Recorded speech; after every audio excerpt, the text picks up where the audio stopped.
I am speaking to you from the Cabinet Room at 10 Downing Street.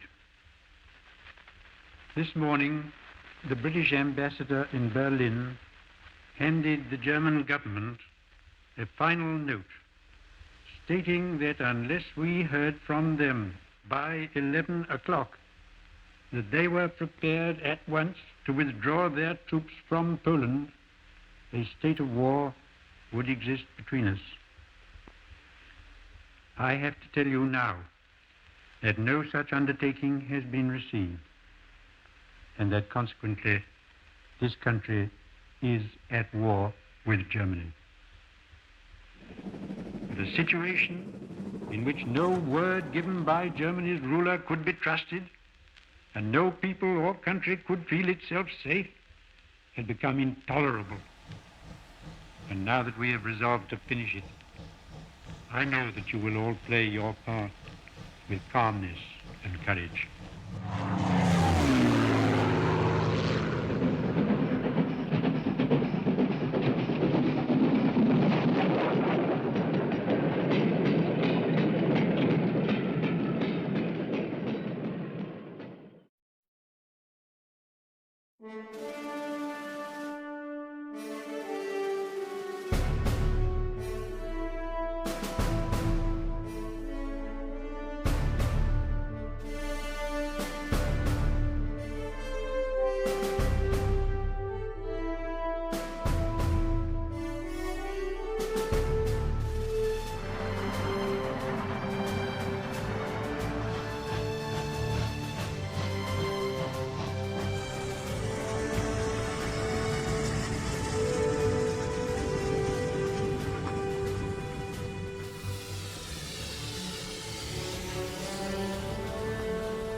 With the declaration of war against Germany in September 1939, the government took total control of Britain's Big Four railways, along with London Transport. Throughout the conflict, the railways were to play a vital role in the nation's war effort.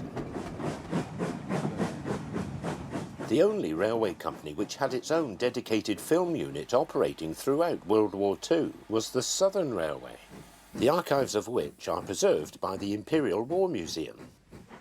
Much of this film has remained unseen since the war and forms the majority of the archive material featured in this programme, along with films shot on behalf of the LMS and cinema newsreels from the period.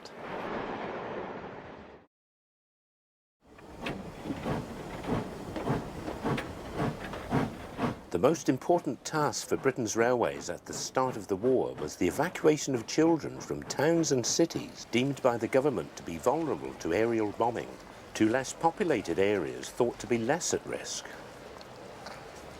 The official evacuation was announced on the 31st of August, but began on September the 1st, 2 days before the declaration of war. Over the course of the first 4 days of Operation Pied Piper, as it was codenamed, the railway companies ran hundreds of special passenger trains, moving over 1,400,000 evacuees, most of which were children, along with some parents and teachers. Departing with one of the specials is LMS 2P Class 440, number 546.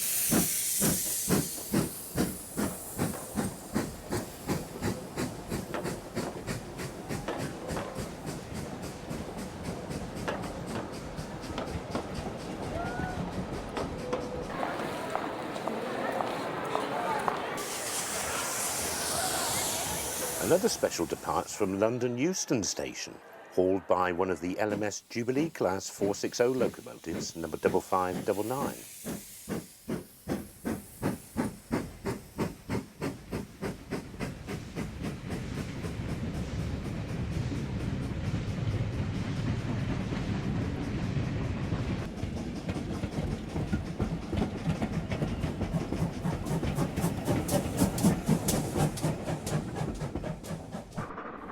country was divided into zones, classified as either evacuation, neutral or reception, with priority evacuees being moved from the major urban centres and billeted on the available private housing in more rural areas.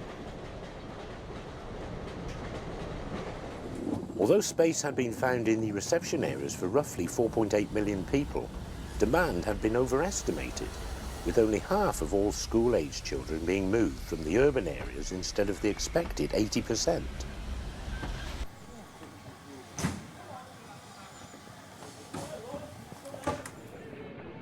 This is Rolleston Junction Station in Nottinghamshire, where we see some of the evacuees from the south awaiting onward transportation, provided by a Mansfield District Traction Company AEC Regal half-cab bus.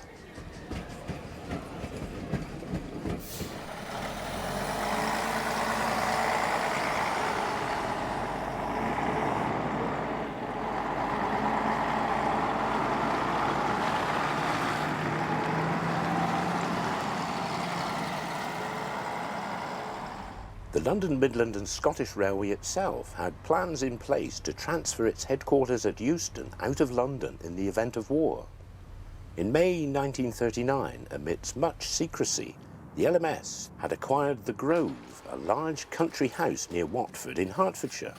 The purchase was referred to as Project X. The LMS immediately set about constructing a number of wooden huts at The Grove. These would provide not only offices for the various functions of the railway, but also living accommodation. As war looked inevitable on Friday the 1st of September, the LMS took the decision to move into The Grove, and the transfer was rapidly completed before war was declared on the Sunday at 11 a.m.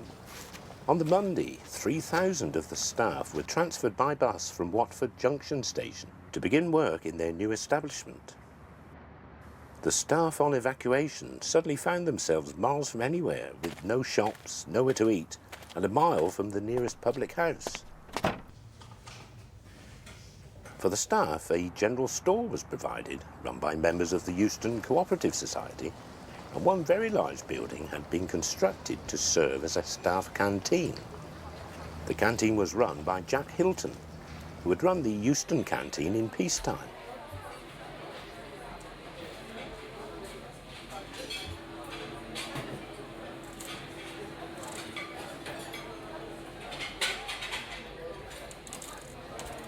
Work is also seen here in progress on the construction of concrete underground air raid shelters.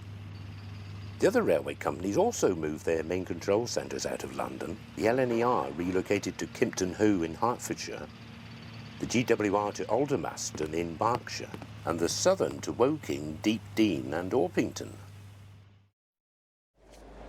At Waterloo Station, men conscripted into the armed forces bid farewell to their friends and family as they depart by train for basic training camps around the country.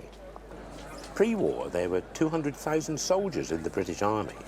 The government knew this was not enough to fight a war with Germany, and so introduced conscription in May 1939.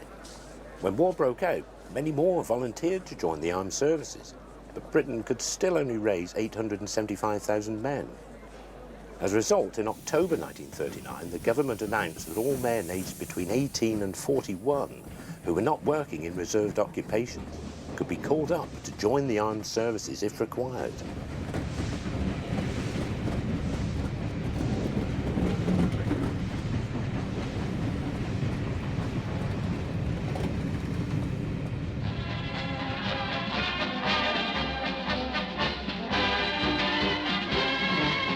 You're looking into the faces of the men of Britain somewhere in England on their way to the front.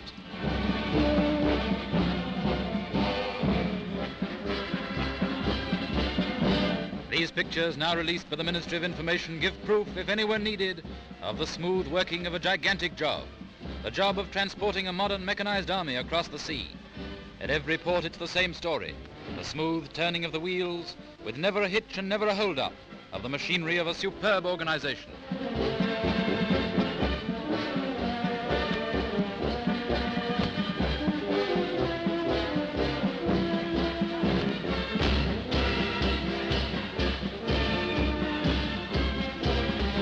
But the old spirit still lives, the spirit of the old songs.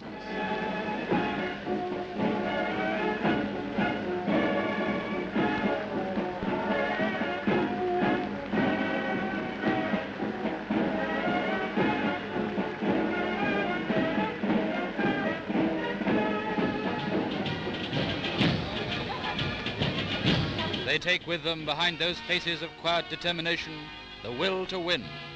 They will not give up until the job is done, until they have safeguarded for all time our own peace and freedom, that peace and freedom which we shall share with all the world.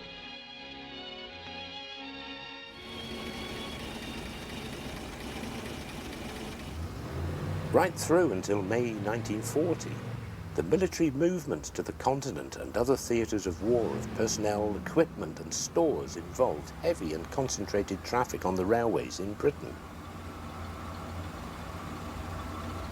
Filmed at Farnborough North Station on the Southern Railway, one of several trains are loaded with trucks, infantry tanks, cars and anti-aircraft guns for onward transportation to Southampton and shipment across the English Channel for the British Expeditionary Force.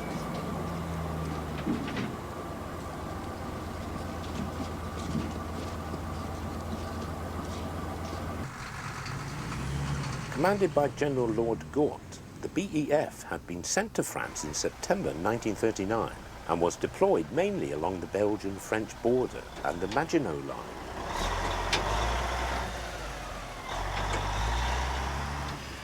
The first deployment had been completed by the 11th of October, at which point 158,000 men had been transported to France, along with 25,000 vehicles on convoys of ships which had averaged 3 per night over a 5-week period.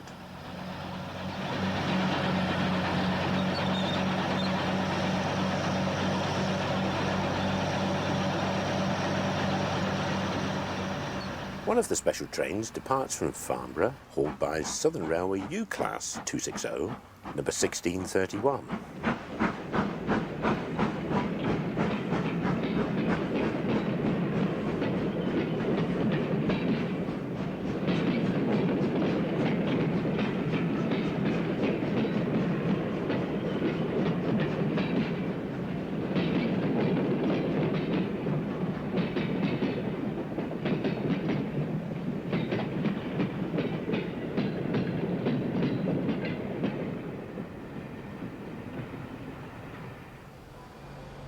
This is number 105 shed at the Southern Railway's Southampton docks, where rows of guns, trucks and other vehicles are lined up waiting to be loaded onto the next available convoy.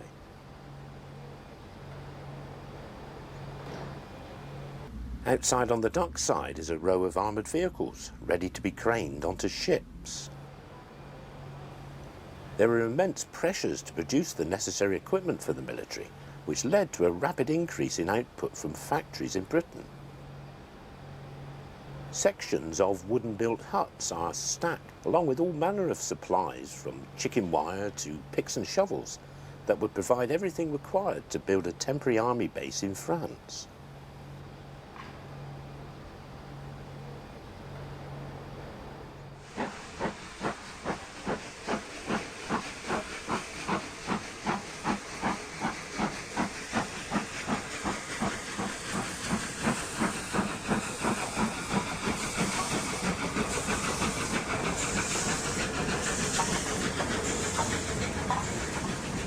Filmed on the 22nd of November 1939 at New Cross Freight Yards in southeast London is a double-headed supply train hauled by former South Eastern and Chatham Railway E-Class 440, number 1157, and former London, Brighton and South Coast Railway C2X Class 060 goods locomotive, number 2442.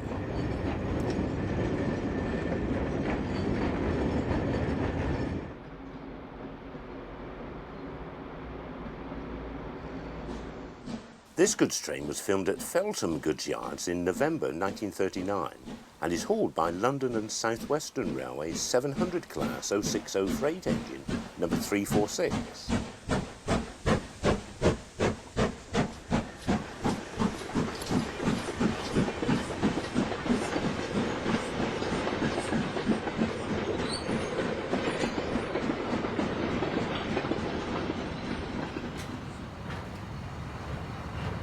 This is the view from inside the hump shunting signal box at Feltham, as the signalman uses the controls on the panel to direct the wagons into their required sidings.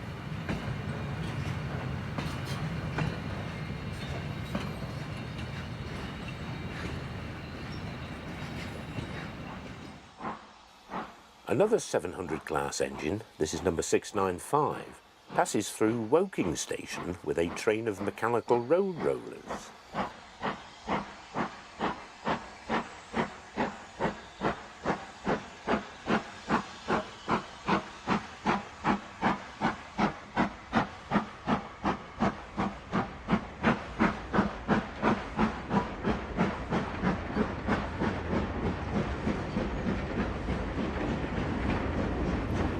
In the 6 months up to the end of February 1940, the Southern Railway operated over 5,000 special freight trains in connection with the requirements of the war, which largely had to be operated in the daytime owing to the difficulties of the blackout.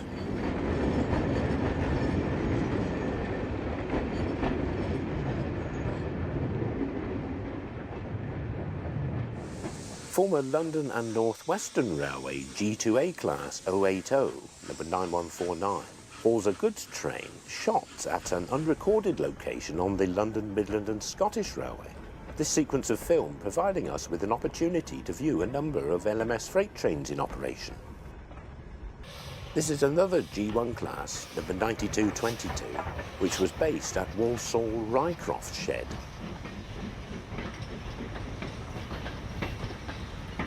Passing tender first is one of the LMS's Black Fives, the 5246.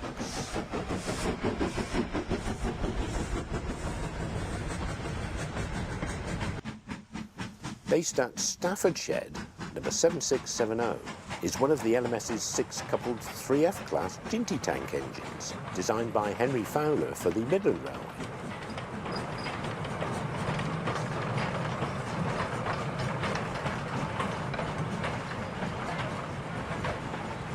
Another Fowler design for the Midland, this is one of the 4F class 060 freight engines, number 4118.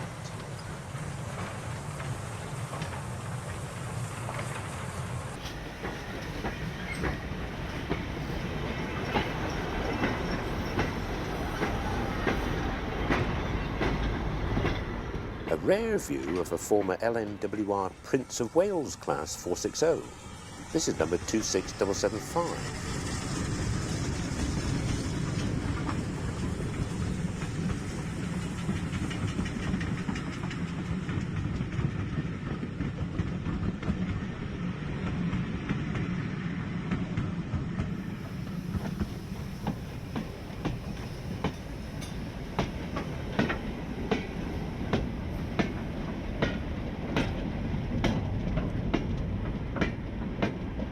Passing at speed is an express passenger train hauled by one of the LMS's streamlined Coronation class Pacifics.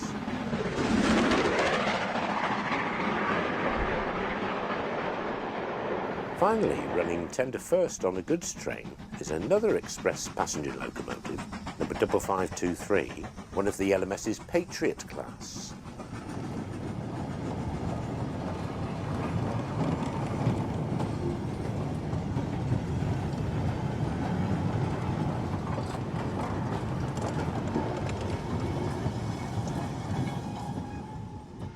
And now we are privileged to show you the first pictures of British units moving up to the front line. Here is the living record of what the Prime Minister told the House of Commons. The British Expeditionary Force has now finally taken over its allotted sector in the front line, and all divisions are in position. We are proud to know that our men are standing to arms beside the soldiers of France. So said the Prime Minister, and here you see them moving up.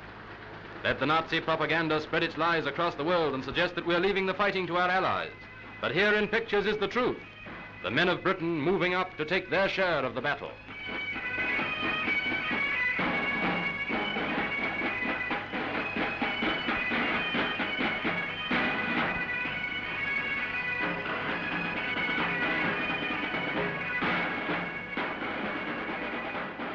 A new type of mobile workshop designed for the BEF in France.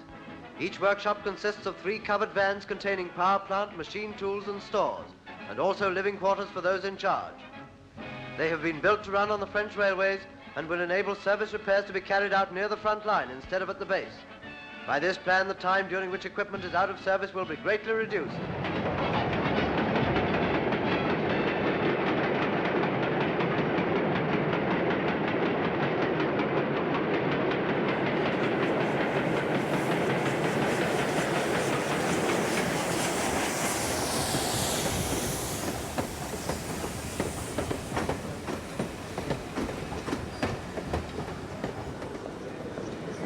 At Waterloo Station, British soldiers from the BEF crowd into the station, awaiting their trains to the Channel ports. These were scenes that were repeated week after week throughout the early months of the war, as troops were continuously transported by train to the front line in Europe.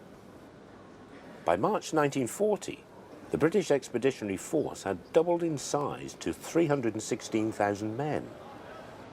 However, none of them were to see any military action until the German invasion of France and the Lowlands in May 1940. This period becoming known as the Phony War.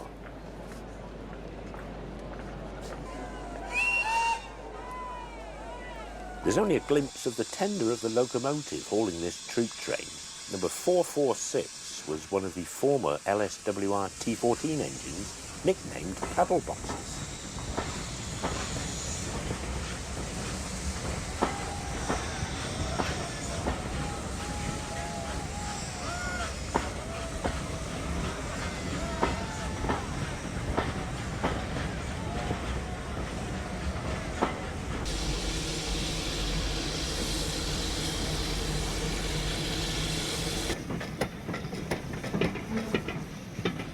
One of the many special trains arrives at Southampton docks, where the troops disembark and offload their supplies and weapons prior to boarding the ships to France.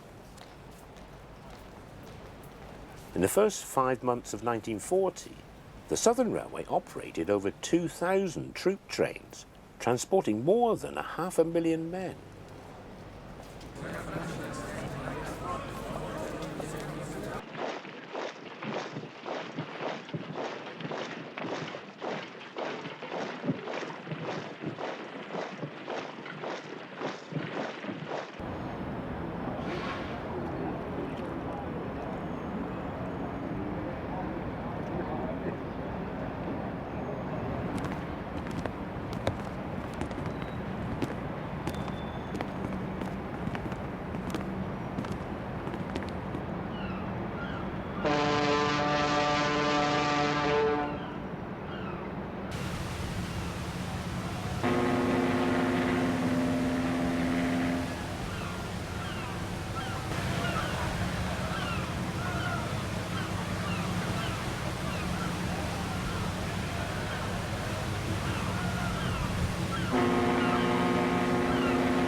These are some of the lads of the Royal Engineers at one of their schools of instruction. They're training to give a hand with lines of communication abroad. And jacking up an engine, even a light engine, is a heavy job. Locomotives have to be jacked up for the wheels to be fitted. And as with cars, to do the job properly, you have to get out and get under.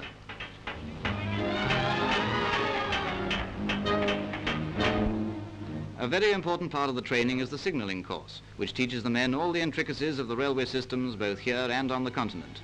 A likely lot of lads, aren't they? And they pick up the complicated detail as if they'd been brought up in a signal box. These are the French symbols. The block system, operated by means of telegraphic instruments and a bell, is only one of their troubles, until, of course, it's line clear. Then there's the interlocking system, with signals of the arm, or semaphore type. The idea of the lever interlock is to prevent the same signal being given over opposite tracks, and to stop a train running on a section of the line that isn't cleared. Some pretty work with sidings. As a change from running over sleepers, the trains themselves must rest sometimes.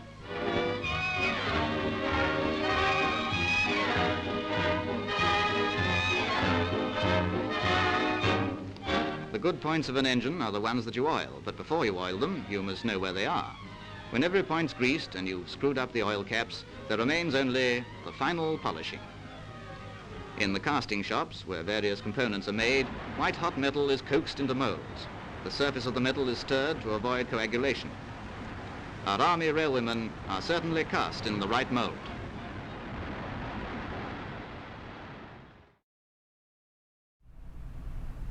Two days before the outbreak of war, blackout regulations were imposed across the country, requiring all windows and doors to be covered from sunset to sunrise with suitable material to prevent the escape of any glimmer of light that might aid enemy aircraft.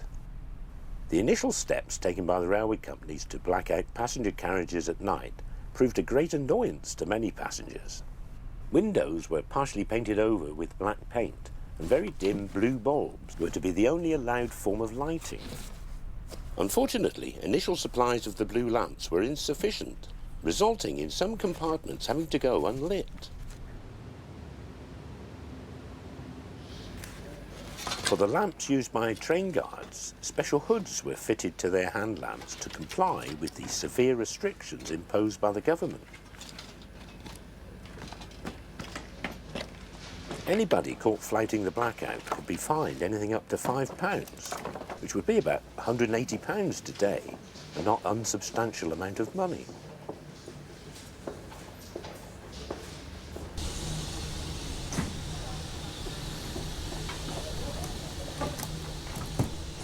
Hoods and shields were similarly fitted to external lights on the railways, such as those on colour light signals and lights in yards and depots. With steam engines, the glow from the firebox at night presented an easily visible target to pilots of enemy aircraft that could be seen from a long distance and proved difficult to shield completely. Elaborate tarpaulin anti-glare sheets were provided to hide the fire glow. However, these also made conditions on the footplate of the engine incredibly hot and sticky, making them most unpopular with the drivers and firemen. At first, all stations, except for a few key ones, had to be kept in darkness. Painting the platform edges white was of some help, but travellers still tripped over obstructions and often got out of the wrong station entirely. For railway staff, possible trip hazards beside the track were also painted white, on areas such as those near ground frames and the protruding steelwork on locomotive turntables.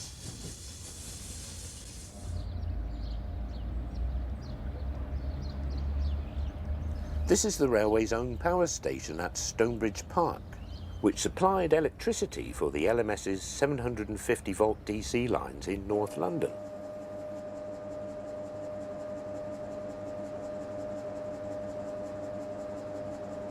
On display here is one of several designs of small metal shelters introduced onto the railways. The intention was to provide some form of protection to key staff who had to stay near to their posts during an air raid, whilst remaining available to operate any controls should the need arise.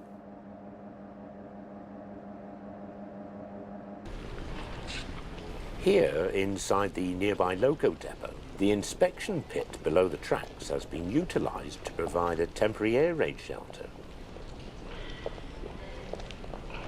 Outside at Stonebridge Park, work is underway on the construction of more substantial concrete-built air raid shelters.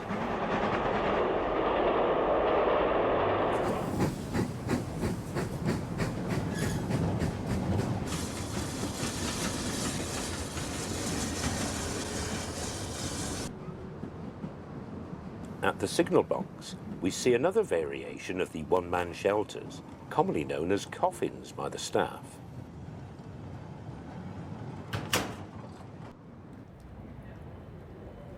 The railway companies built a number of control bunkers around the country.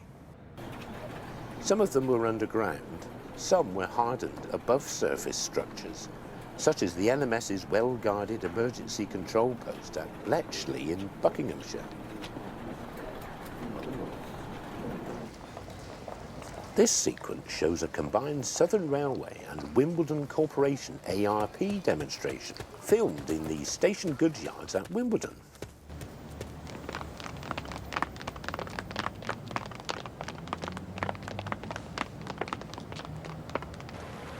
The ARP Act of late 1937 made local authorities responsible for drawing up plans for public protection and for setting up air raid precaution services in their area.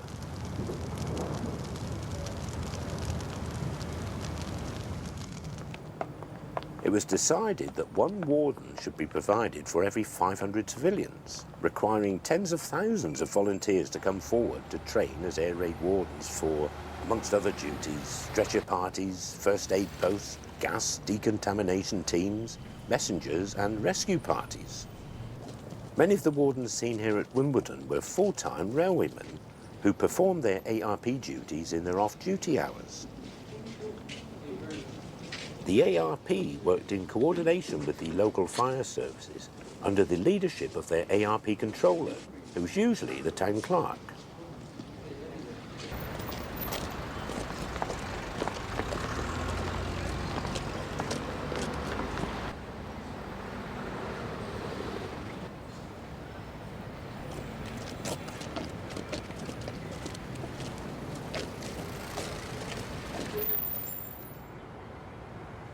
Precautions of a different kind had to be taken on the LMS steamship Duke of Rothesay, which operated on the Heysham to Belfast route. As protection against possible U-boat attacks, the ferry had been fitted with a 4-inch gun. One installed on the Duke of Rothesay was a World War I vintage Mark IX breech loading gun, which had formerly been used as secondary armament on one of the Renown-class battle cruisers of the time. Whilst many of the railway-owned ships had been requisitioned by the Admiralty at the start of the war, several remained in service on the crossings to Northern Ireland and the Irish Republic, crossings that were essential even in the time of war, as they carried the vital mail traffic across the Irish Sea.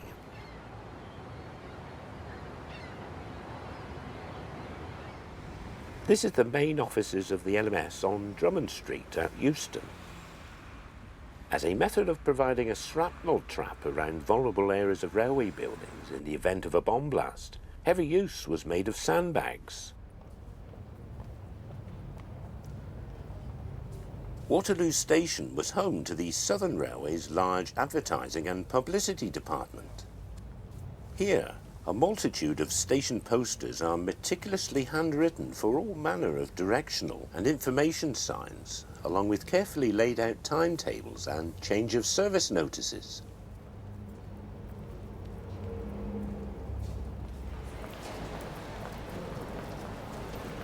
The finished items are seen on display around the platforms at Waterloo Station.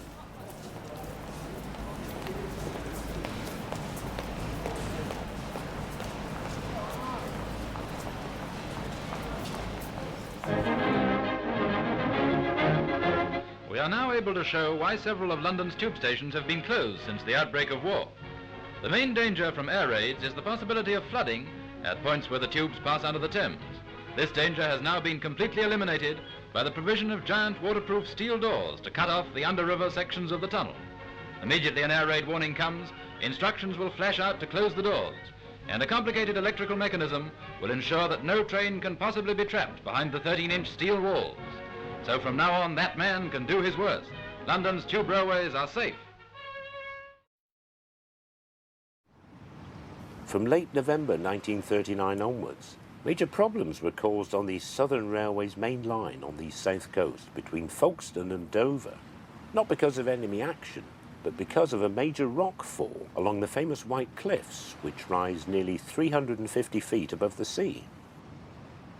At 5 p.m. on the 28th of November, roughly 20,000 tons of cliff face collapsed onto the railway, obstructing both the up and down running lines. The rockfall occurred not far from the western portal of the dual-bore Shakespeare Cliff Tunnel. 4 mechanical diggers and a gang of men were put into action to clear the landslide, which would leave the railway line closed for nearly 7 weeks. For train passengers, an emergency bus service was put into operation between Folkestone Junction and Dover Priory Station. All freight traffic had to be rerouted. The blockage was eventually removed and the tracks fully repaired on the 11th of January 1940.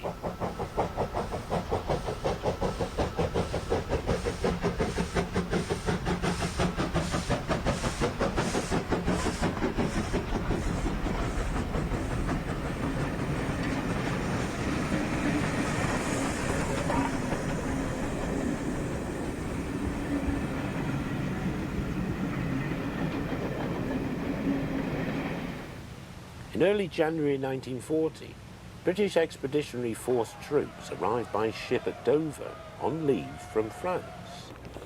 This was the period of the so-called phony war, where none of the Western powers had, as yet, committed to launching a significant land offensive.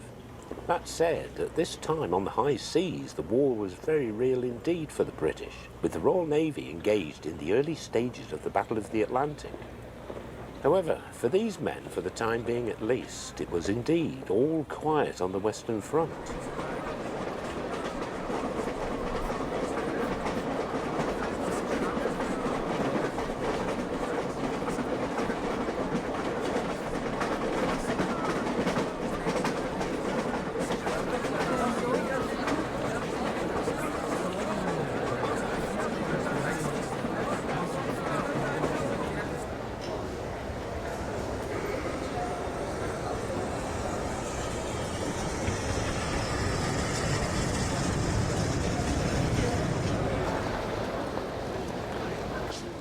Having collected their pay on the train, the troops happily arrive at Victoria Station to be greeted by their friends and family.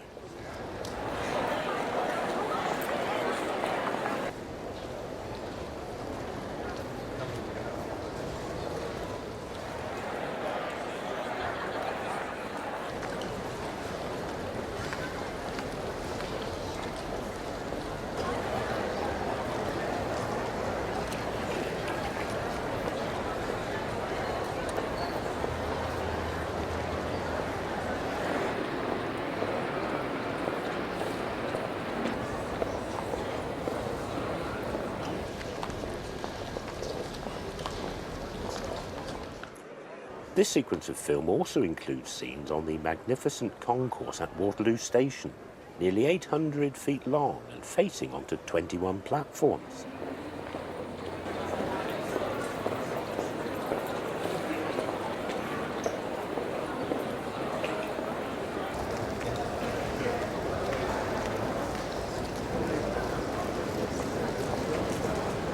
With the vast numbers of military personnel passing through the main London terminals on a daily basis, special facilities were set up at the stations by various voluntary welfare organisations. This is the YMCA's canteen and lounge at Waterloo, where servicemen could get a welcome meal and refreshment and some time to relax on their long journeys back and forth to the front in France.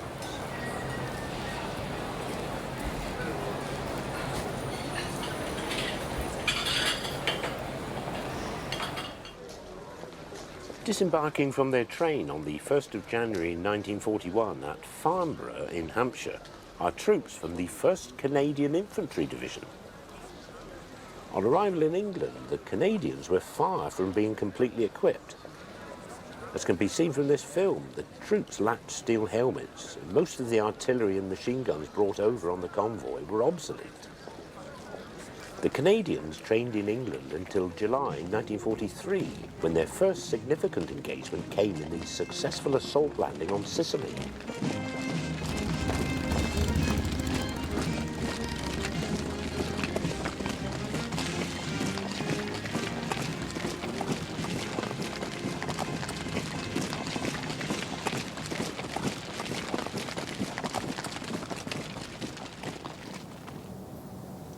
These scenes were filmed on the LMS in Derbyshire amidst the exceptionally severe weather which swept across the country during the winter of 1939-40, bringing with it the lowest temperatures and heaviest snowfalls in living memory, which severely disrupted railway operations for several months.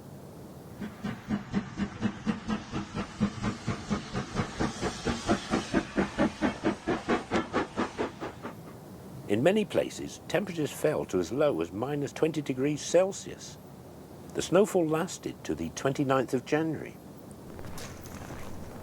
On snowplough duties are two LMS 4F class 060 freight locomotives.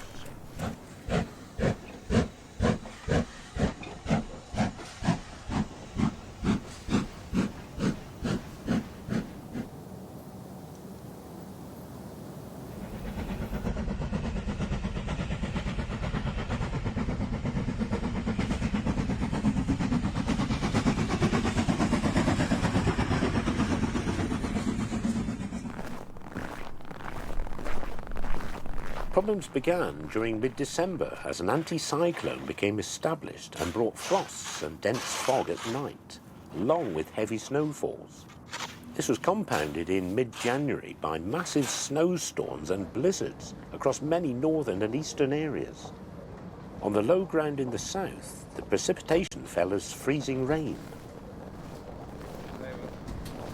These conditions caused widespread chaos, as there was little that didn't freeze up on the railways.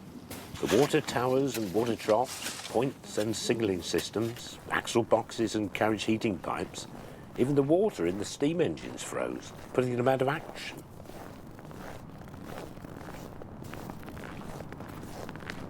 Enormous snowdrifts blocked hundreds of miles of railway track, bringing services to a stand for days on end. Where the snow ploughs could be of little use, manual labour was brought in to dig their way through the snow, usually in the form of the army.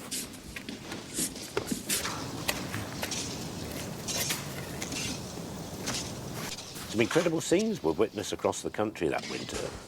The Thames was frozen for 8 miles between Teddington and Sunbury. Ice covered stretches of the Mersey, Humber and Severn, and the Grand Union Canal was completely frozen over between London and Birmingham.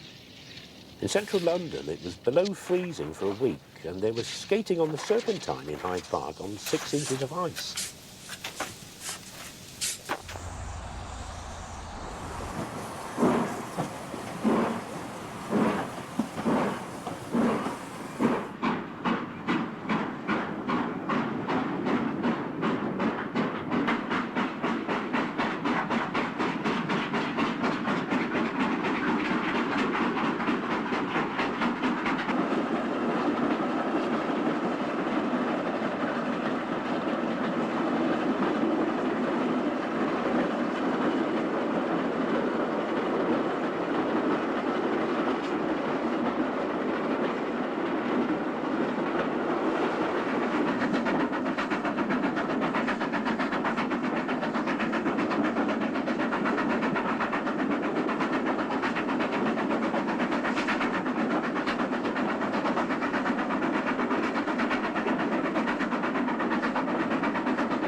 Filmed on the 8th of May 1940, LSWR Drummond S11 class, number 402, arrives at Brookwood Station in Surrey with a trainload of Army horses for offloading.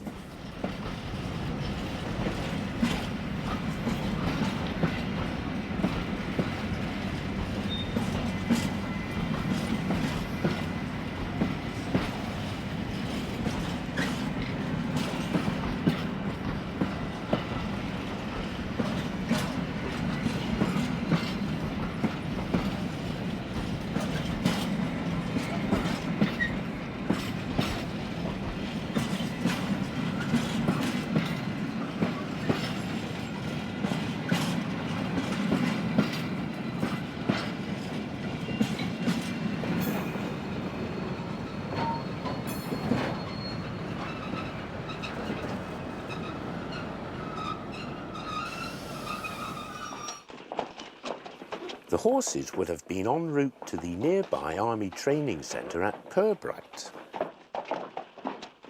In World War I, the use of horses by the British Army had been extensive.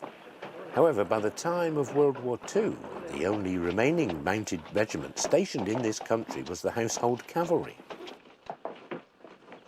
British troops in the Mediterranean theatre of war did, however, continue the use of horses in locations such as Palestine. The lack of vehicles in the early part of the war delayed planned motorisation of these troops well into 1941.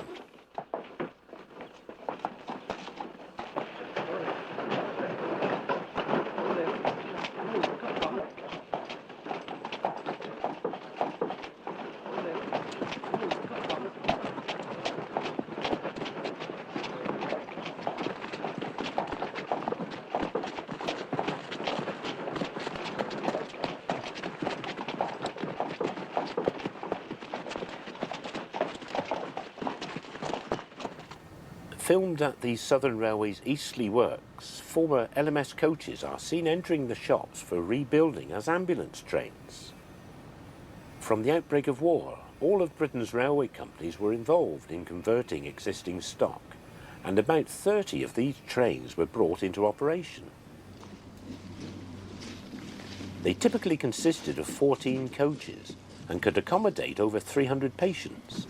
Depending on the number of stretcher cases, there would usually be 6 coaches made into bedded wards, plus one for patients who could sit on seats, and one that was a combined operating theatre, pharmacy and medical store. 2 carriages were fitted out as a cookhouse and dining room, whilst 2 more served as accommodation for the medical and nursing staff. At least 4 ambulance trains were sent across the Channel to support the BEF, where they were used extensively in France and Belgium.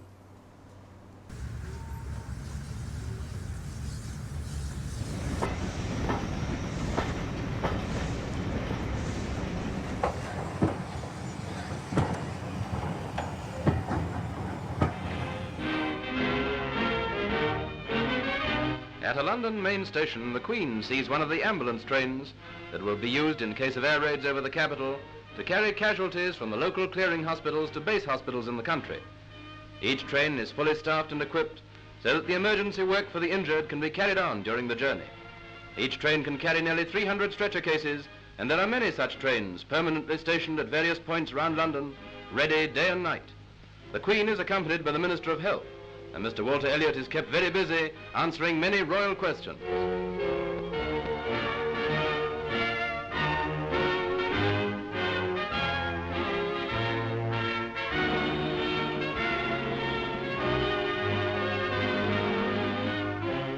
Surgical instruments are on the tables, everything is continuously ready. Let these pictures be a sign to all the world that Britain is prepared.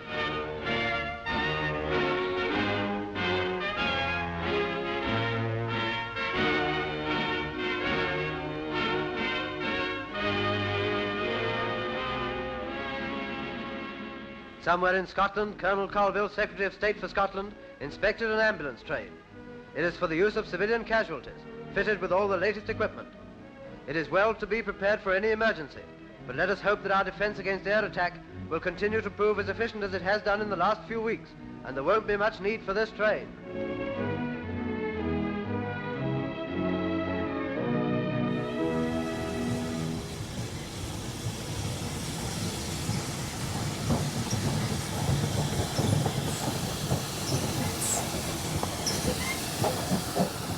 The Southern Railway Film Unit was at Southampton Docks on the 10th of May 1940, the first day of the German invasion of Holland, Belgium and France. Several troop trains were captured on camera arriving at the docks. The first hauled by former London and South Western Railway T9 class 440, number 120.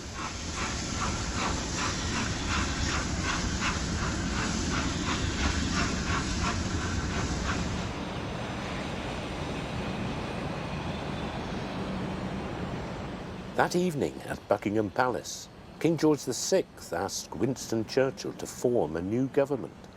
By midnight, Neville Chamberlain had resigned. Churchill had become the new Prime Minister and had completed the forming of his government. This troop train is hauled by another former London and South Western engine, a T14 class paddle box, number 460.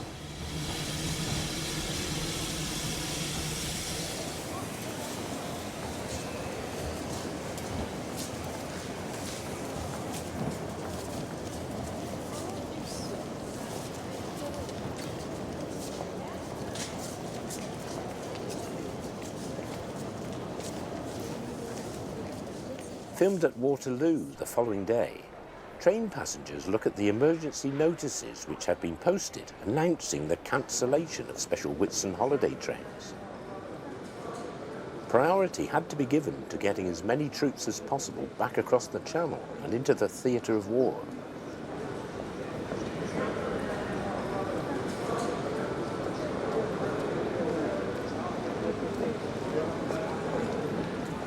At the time of the invasion, the bulk of the Allied forces were French, Additional units were sent to France as reinforcements after the 10th of May. Again, the railways were at the forefront in moving the troops from across the country to the Channel ports.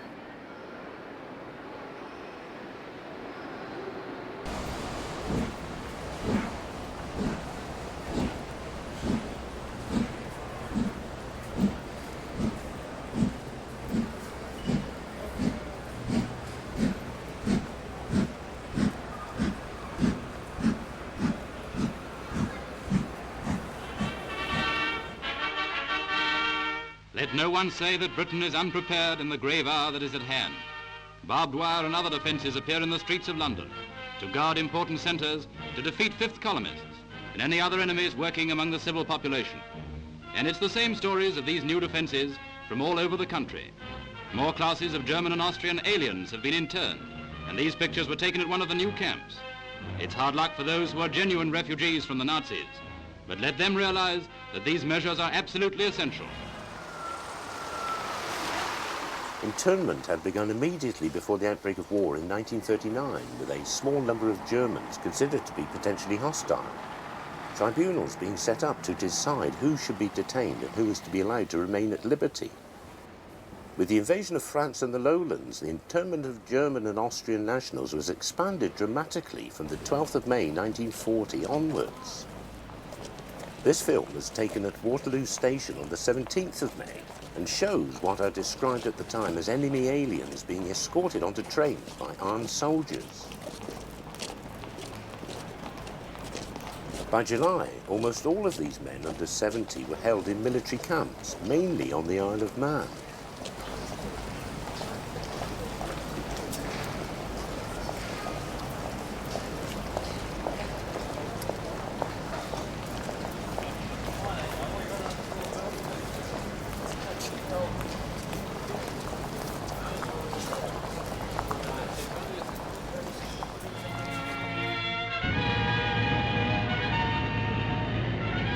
Continued story of refugees from the Low Countries arriving in Britain.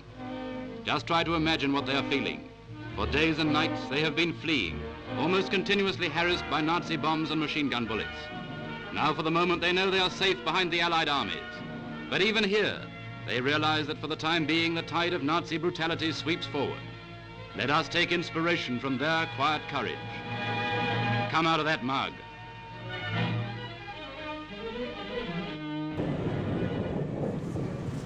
At the LMS's London Euston Station, crowds of refugees transfer from trains onto awaiting buses.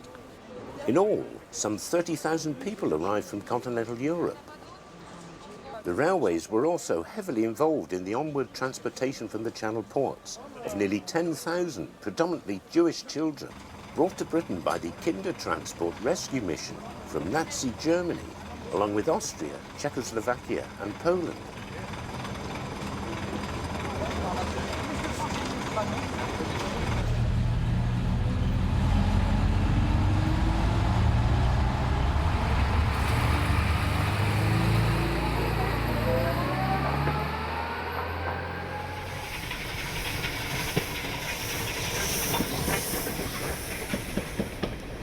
Whilst the reason for its operation are not recorded, the Royal Train was captured on film arriving at Waterloo Station on the 14th of May 1940, hauled by LSWR T9 class locomotive number 119.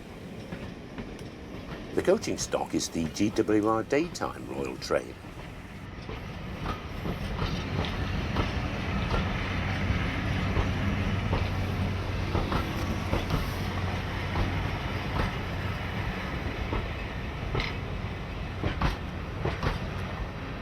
Standing in the station is an M7 class 044 tank, number 241.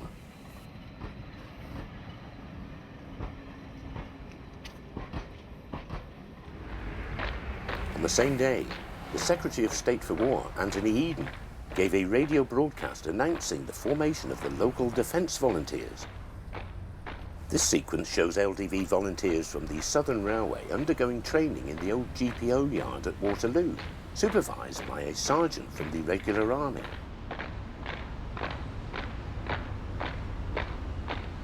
Winston Churchill had long argued for some form of home defence force, and after the fall of France, fears of an invasion rapidly began to grow. By early May 1940, the government and senior military officials had worked out an improvised plan for the LDV. However, the rush to complete a plan and announce it to the public had led to a number of administrative and logistical problems. As can be seen here, one thing that wasn't immediately available was uniforms for the men. In the first 7 days, 250,000 volunteers had attempted to sign up. By July, this number had increased to 1.5 million.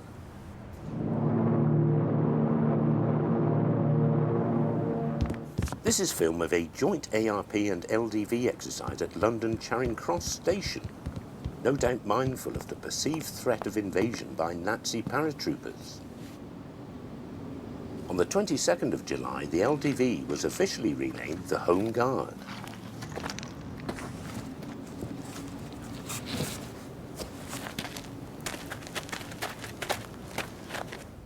Places of strategic importance on the railways had previously been guarded by soldiers from the regular army.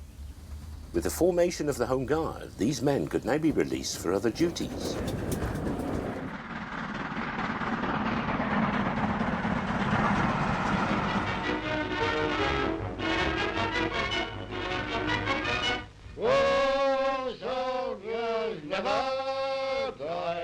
And they simply won't fade away. The old marching song comes back again as we visit the men who today are responsible for guarding vulnerable points in all parts of the country. Fine old-timers answering the urge to serve again. Many friendships that were started in the last spot of bother are revived in the Home Defence Battalions, which consist of men between 35 and 50, and all volunteers. Night and day, these men guard our lines of communication at home, ensuring the safe transport of troops and munitions on their way to ports of embarkation, and are on duty wherever a vital service needs protection.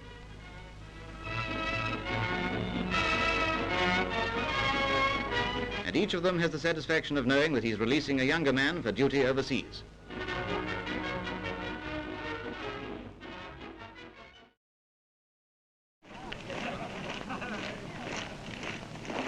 The Allied forces in Western Europe had been outnumbered, outgunned, and pounded from the air. With British and French troops trapped with their backs to the sea, in one of the most heroic acts of the war, codenamed Operation Dynamo, Great Britain set out to rescue the army from the beaches of Dunkirk. In the port were ships of every shape and size, taking off the men of the BEF and their French comrades. And once again the Navy has earned undying gratitude. Under a hail of shell fire and bombing and machine guns, the warships sent over a terrific barrage of protection.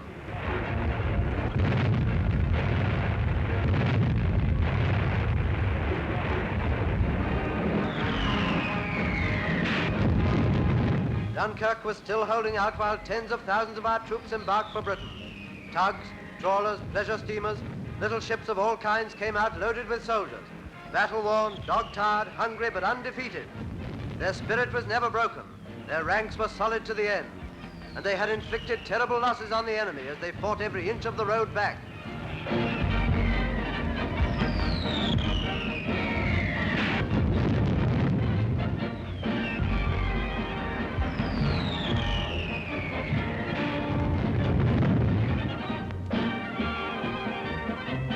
So they came across the channel, many of them wounded, but all of them cheerful.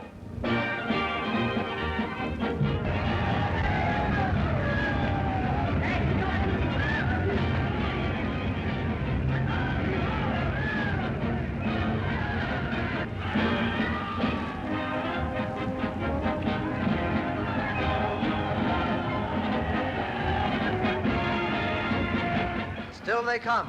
They have the true tradition of the old Contemptibles. They fought like tigers under Lord Gort, and they earned themselves a new name, the Unbreakables.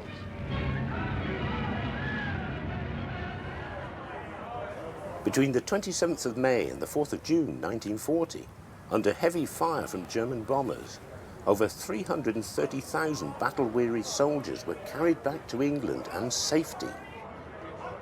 These were the scenes at Dover, filmed towards the end of the evacuation on the 4th of June, as thousands of rescued French troops crowd onto the quayside, making their way to Dover Marine Station for onward travel.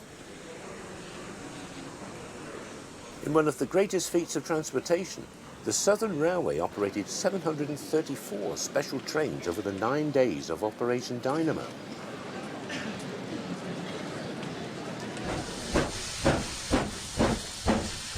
One of those specials leaves Dover, hauled by number 1268, a former South Eastern and Chatham Railway C-Class 060. Another port used was Margate. These French troops are awaiting one of these 74 specials which left here. Similar numbers of trains also collected troops from Folkestone and Ramsgate. Dover saw by far the biggest number of evacuated troops arriving from Dunkirk, with a total of 333 special trains departing from there. So from the harbours they finished their journey by rail in Britain. Tired, many of them wounded and terrifically hungry, but there was a non-stop buffet all ready for them. And somehow from this grim reverse of fortune, we have gained confidence. The old false complacency is gone, but we have been given real proof that Britain is unbeatable. These men have been through a hell that is beyond a man's imagination, but the courage that brought them through has no equal in any race on earth. These are not carefully selected pictures. They have been chosen at random. There is not a man who looks dismayed by the most terrible battle of all time. No, you can't beat a nation that breeds men like these. This is Red Hill Station in Surrey, which became a hive of activity during the Dunkirk evacuations. The majority of the trains from the ports on the south coast of Kent were run via Red Hill. Here they had to reverse and change engines in order to proceed on to Guildford.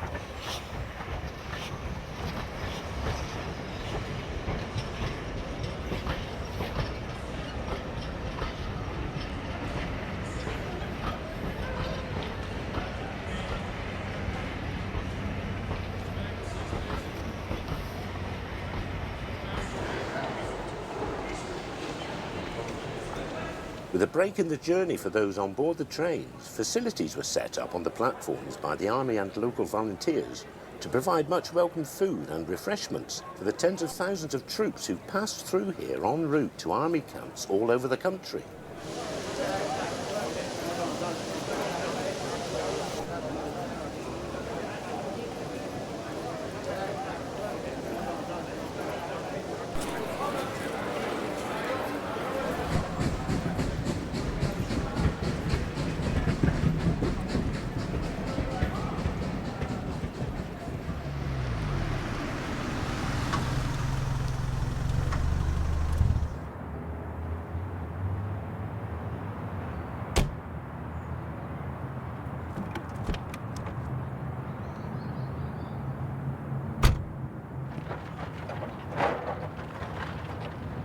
Directly after the Dunkirk evacuations, the British government, fearing that an invasion of Great Britain could be imminent, ordered the removal of all road signs and station place names, although the extent to which the lack of signs would make it difficult for Hitler's armies to find their way around is highly debatable. Signs are also being taken down at Norwood Junction Station near Croydon.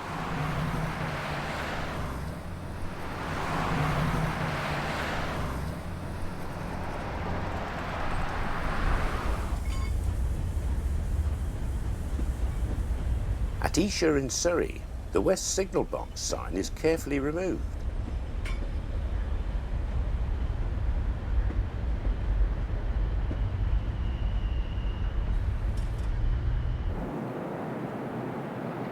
Esher Station is on the Waterloo to Woking line, and as can be seen, was promoted at the time as Esher for Sandown Park, the racecourse being about 10 minutes walk from the railway station.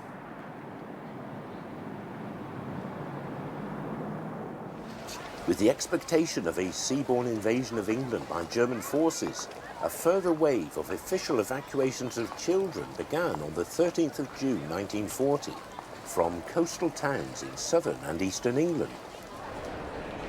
These scenes were filmed at Southend Station on the LMS's line through southern Essex to London Fenchurch Street.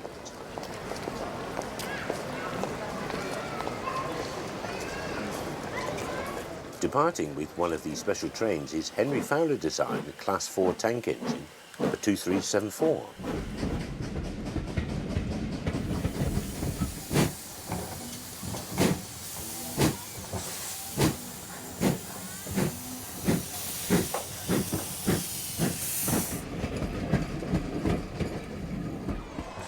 For a lot of children who were moved away from vulnerable areas at this time, this was their re-evacuation, as many had returned home in the months following the September 1940 evacuations during the period of the Phoney War.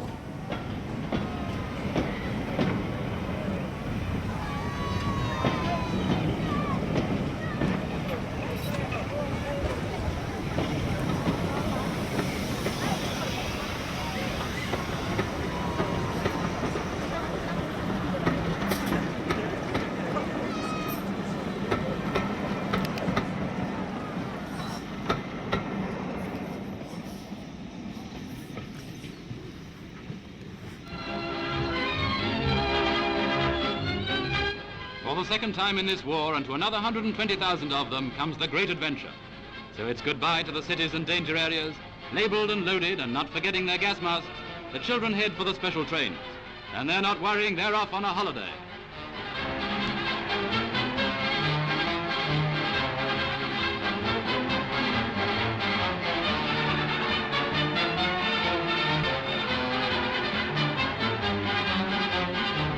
These mass movements of our children are the greatest tribute in the world to the British way of life. Even in the midst of the storm and stress of battle, in the midst of the greatest war effort this country has ever known, we don't forget the safety of our children, on whom the future of our race depends. Humanity still plays a part in our life, even though some other nations may have forgotten what humanity is.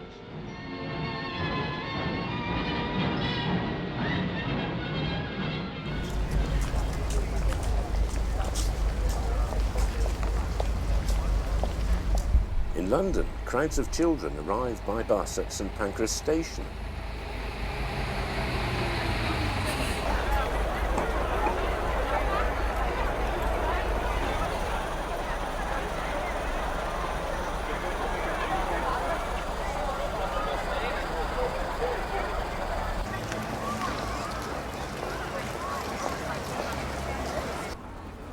By July of 1940, more than 200,000 children had been transported to safer areas.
Arriving by electric train at the Southern Railway's Cannon Street station are 960 evacuees from Erith in southeast London, who would later be travelling on to South Wales. For these children, their evacuation may well have saved many of their lives. Erith, located on the River Thames and close to the Royal Arsenal at Woolwich, was later heavily bombed.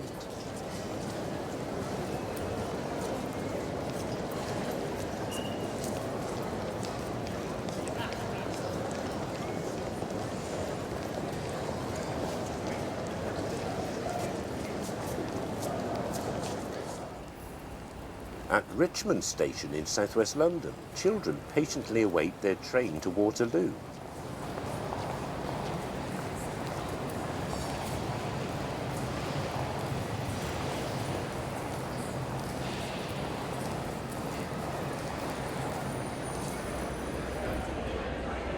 busy scenes at the Southern Railway's mainline station at Wimbledon.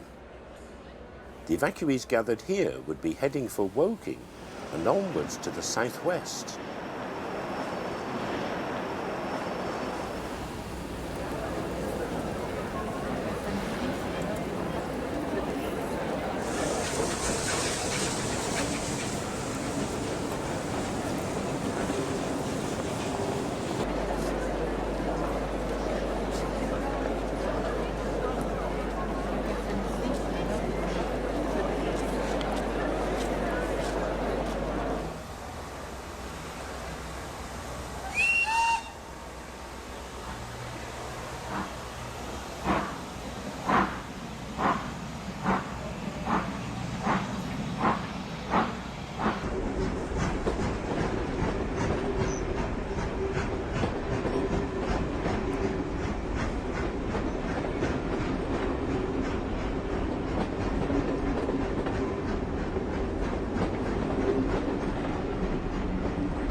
One of the evacuation trains from London pauses at Salisbury for a refreshment break.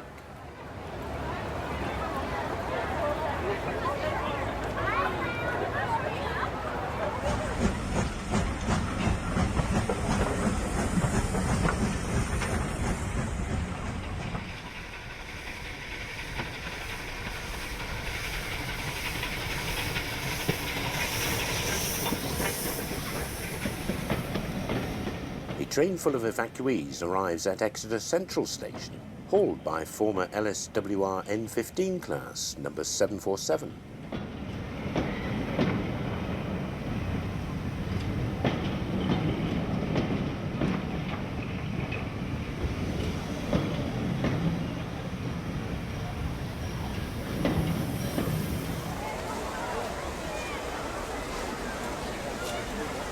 For any of these children billeted within the city, Exeter was to prove not one of the safest places to be, as it was heavily bombed by the Luftwaffe in a total of 18 raids between 1940 and 1942, which flattened much of the city centre.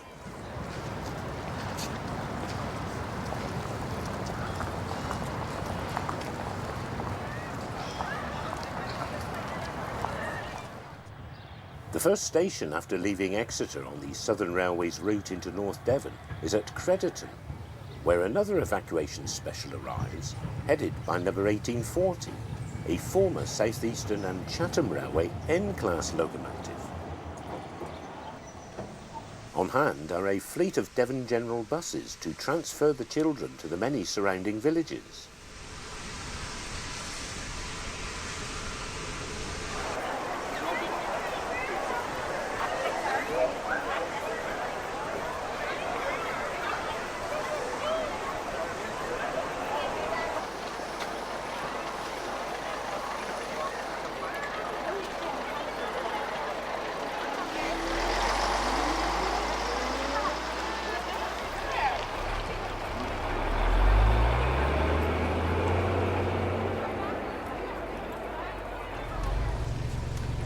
Outside Barnstable Station, another group of evacuees is collected by car and by bus. From the large junction station at Barnstable, the Southern Railway branched north to the coast and the terminus at Ilfracombe, and westwards towards Bideford and Torrington.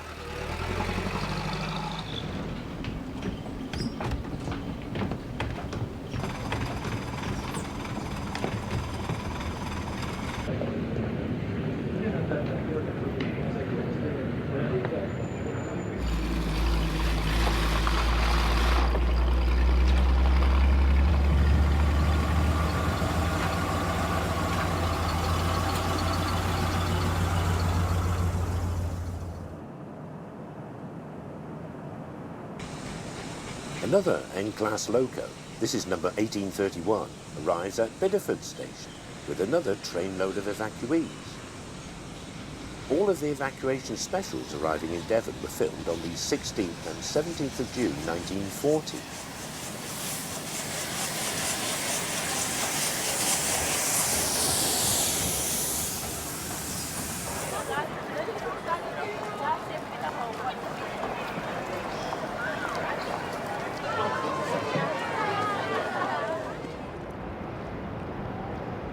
The 18th of June at Southampton, and ships and boats are arriving at the port with troops from the final stage of the evacuations from France, Operation Ariel, which rescued over 190,000 Allied service personnel and civilians from ports in western France between the 15th and 25th of June 1940.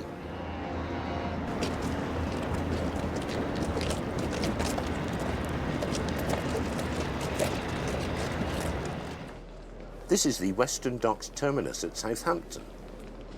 It was opened in the early 1930s following the reclamation by the Southern Railway of Southampton's West Bay.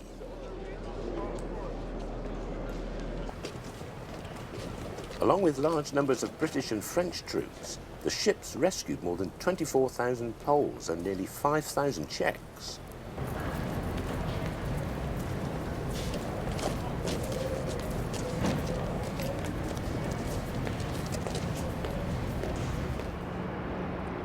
Arriving at the Great Western Docks at Mill Bay in Plymouth the following day, the 19th of June, are survivors of the worst single disaster in British maritime history, the sinking of the requisitioned Cunard liner Lancastria, which had been embarking troops, RAF personnel and civilians, including women and children, 5 miles off Saint-Nazaire as part of Operation Ariel.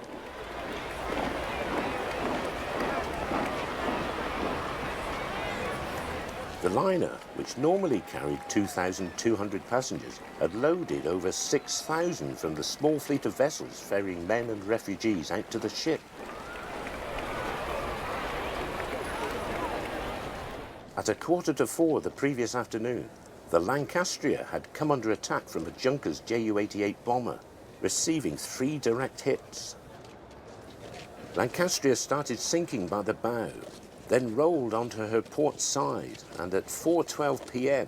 she disappeared into the shallow waters of the Loire estuary, taking with her an estimated 4,000 victims.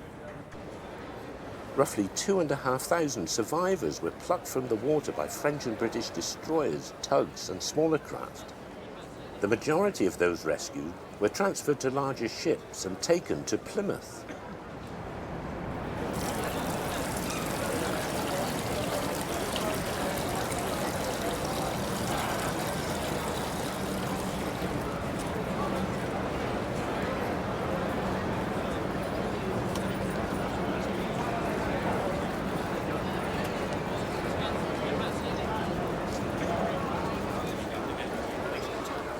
Plymouth Mill Bay Station beside the docks was the original railway terminus of the South Devon Railway, which was later amalgamated into the Great Western.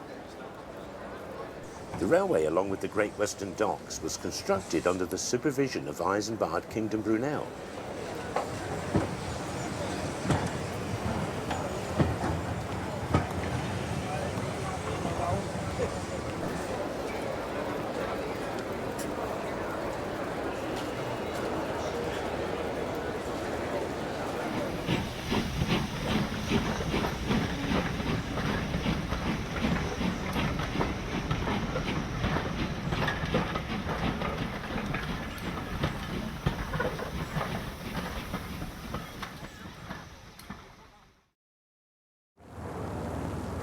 In June 1940, Luftwaffe attacks were mainly aimed at coastal shipping in the North Sea and English Channel, whilst their sorties over England were intended as reconnaissance, with 1 or 2 aircraft bombing any opportunistic targets they might come across.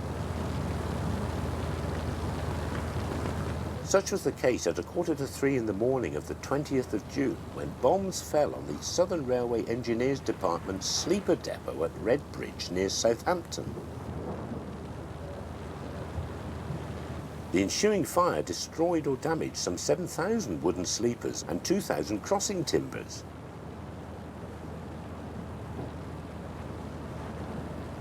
The piles of smouldering sleepers are seen here being damped down later that day by men from the Southern Railway Auxiliary Fire Service.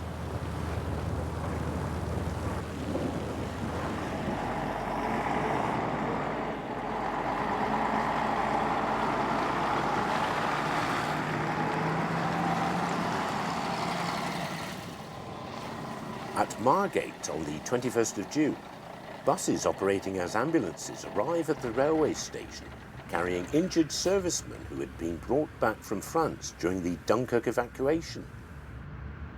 After spending some time in local hospitals on the coast, they were being transferred inland to specialist military hospitals. For these men, their destination was to be Windsor.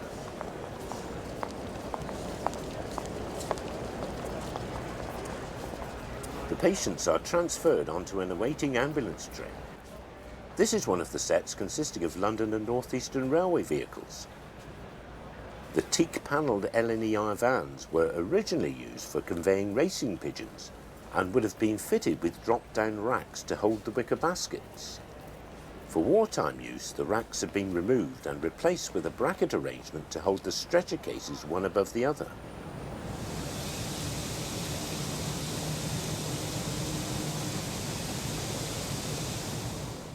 The train arrives at the Southern Railway Station in Windsor, hauled by 700 Class 060 number 695, a former London and South Western Railway engine.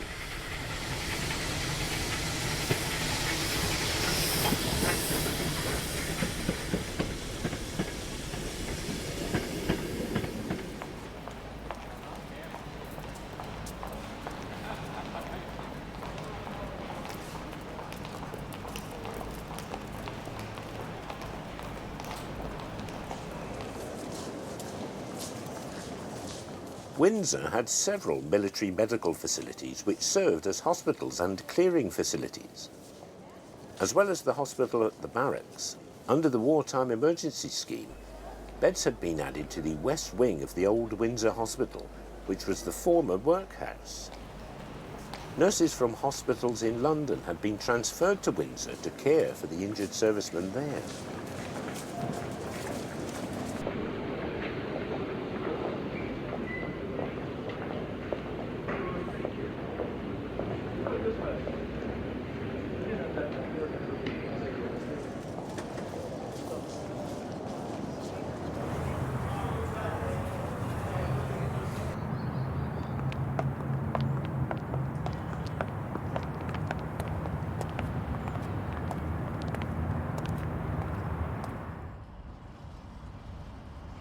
This film shows the results of a low-level attack by a German bomber on a Southern Railway push-pull train near Bishopstone Beach Halt on the Seaford to Newhaven line in the late afternoon of the 3rd of July 1940.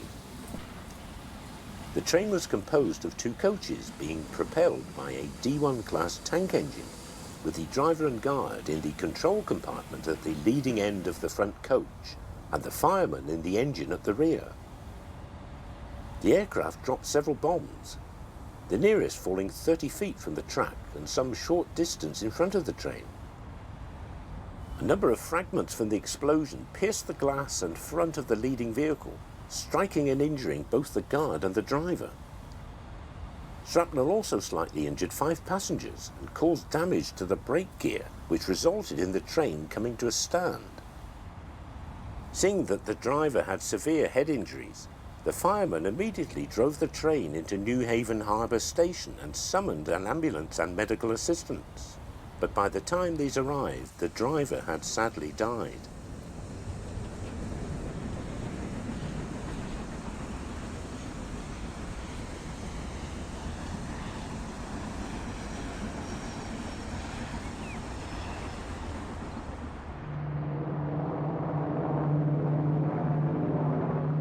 On the 7th of July 1940, volunteers from the Southern Railway Home Guard take part in exercises preparing them against the threat of invasion by paratroops, alongside men from the regular army.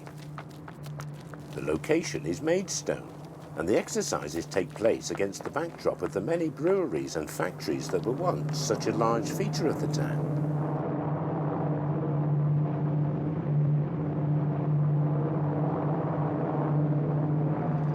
From Maidstone Barracks, the Army brings up reinforcements in 2 light-armoured universal carriers.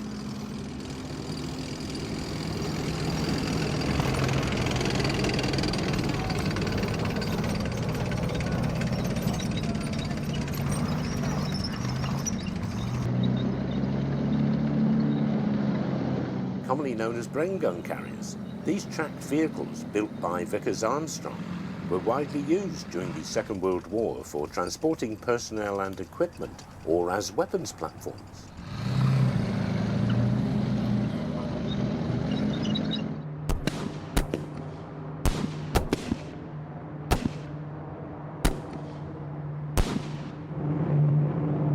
Three days after this film was made, the first phase of the Battle of Britain began with German air attacks on Channel convoys. On the 10th of July, the Luftwaffe launched its first large-scale attack on Britain as 70 aircraft bombed the dock facilities at Swansea and the Royal Ordnance Factory at Pembrey in Wales.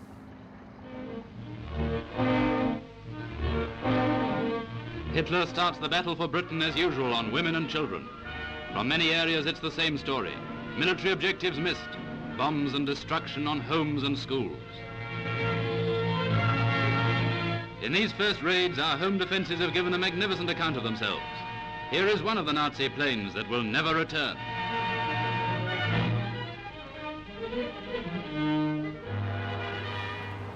This is London's Addison Road Station on the 18th of July 1940, as diplomatic staff from the French embassy crowd onto the station, preparing to return to France.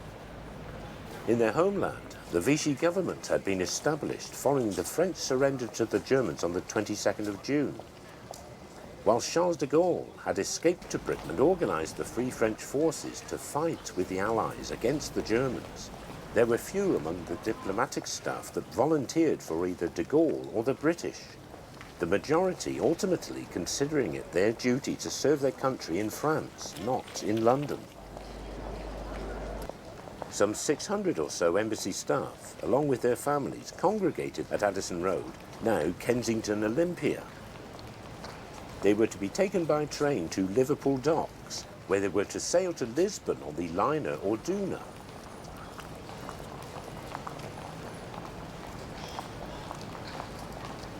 Hauling the special train is LMS Black 5, number 5303, based at Llandudno Junction Shed.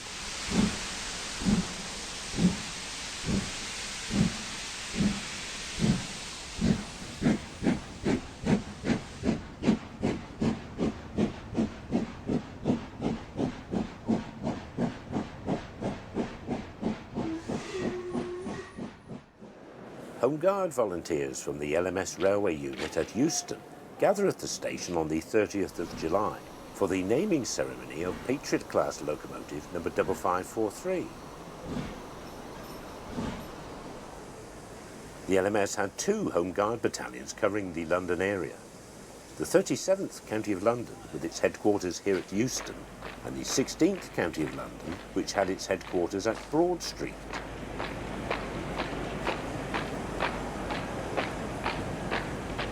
Guest of honour at the ceremony was Lieutenant General Sir Henry Pownall, accompanied by LMS Chairman Sir Josiah Stamp. Josiah Stamp had become the chairman of the LMS in 1926.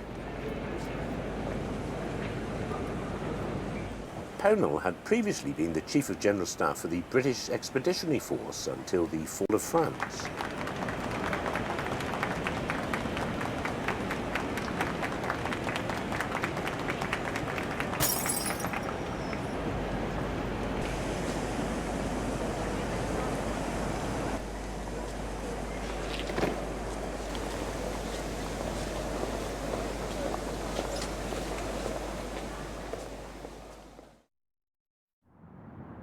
On the 12th of August 1940, as the Battle of Britain intensified, the first major attack on an English-populated area was made at Portsmouth.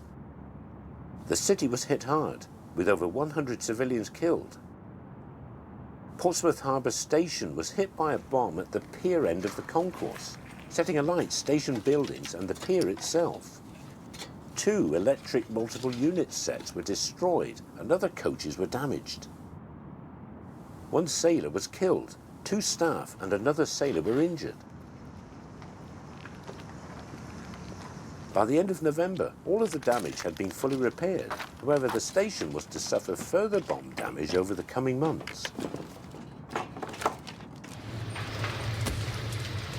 With the intention of demoralising the British into surrender and significantly damaging the country's war economy, The Luftwaffe's blitz on London and 15 other major British cities began on the 7th of September 1940 and lasted until the 16th of May 1941.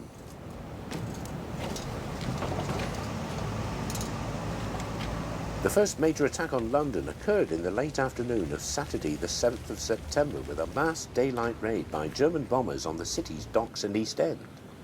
This was followed by a night raid by around 250 bombers which lasted from 8 o'clock in the evening until 4:30 the following morning.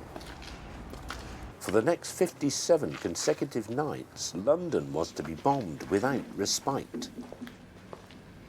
Across the city in those first raids, the railway system was very badly affected with bombs and incendiaries causing much damage and disruption.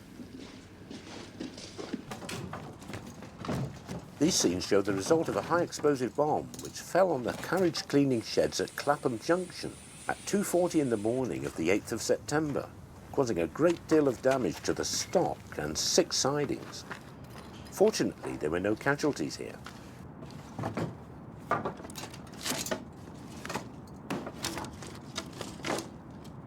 Some vehicles had been completely destroyed. Others had the coach bodies lifted off their bogies by the force of the blast. The coaches whose bodywork suffered relatively minor damage were later repaired and put back into service.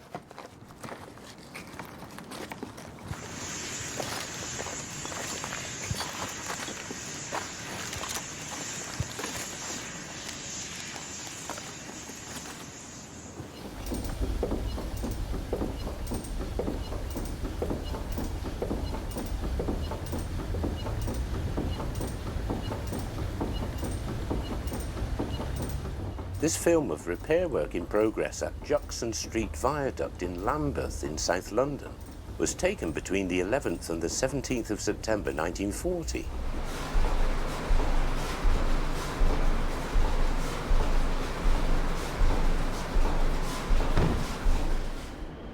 Located midway between Waterloo and Vauxhall stations, the viaduct was hit during the raid of the 7th of September. At 11:30 p.m, bombs had blasted 50-foot gaps in 6 of the 8 running lines and slightly damaged the remaining 2. 3 of the arches below were also badly damaged in the explosions. As a consequence, Waterloo Station was closed for passenger traffic for 12 days until the 19th of September, although the 2 tracks which suffered only minor damage were soon reopened for van trains. A huge amount of effort was being put into the emergency repair work at Juxon Street by sappers from the Royal Engineers, using large timber bolts to shore up the shattered arches of the viaduct. Repairs were fully completed by the 1st of October 1940.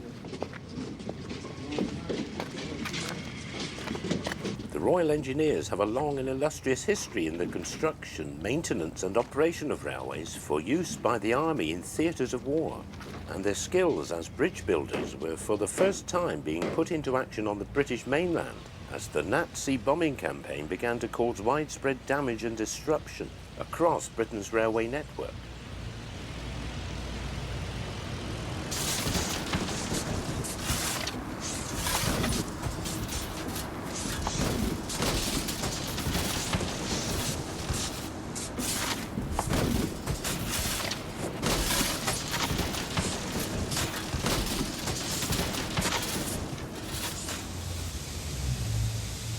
On the London, Midland and Scottish Railway main line out of Euston in North London, bomb damage to the main running lines is in the process of being repaired by railway workers, ably assisted by men from the Army.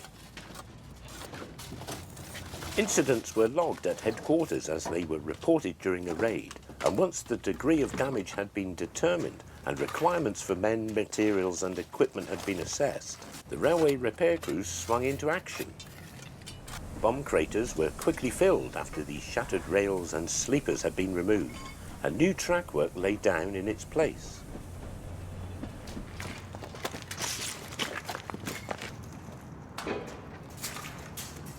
The government had initially capped the amount that they would pay the railway companies for repairing war damage to £10 million in any one year. Any excess over that had to be paid for by the companies and the London Passenger Transport Board.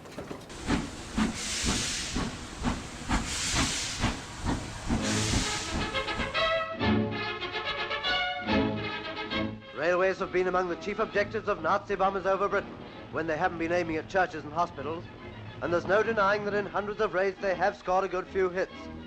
But the organisation for clearing up the mess has been supremely good. As soon as the line is bombed, the signals go to danger and the phone wires start buzzing. The news is flashed to the station master, and from the station master to the departments concerned, and in a matter of minutes there's a repair party setting out. These men have done wonderful work throughout the blitzes, and they've had very little praise for it. So next time you pass them working on the line, don't throw your orange peel at them.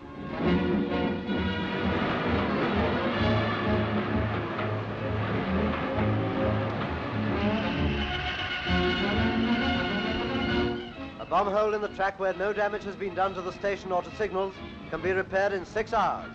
If signals are damaged, it probably takes 10 hours.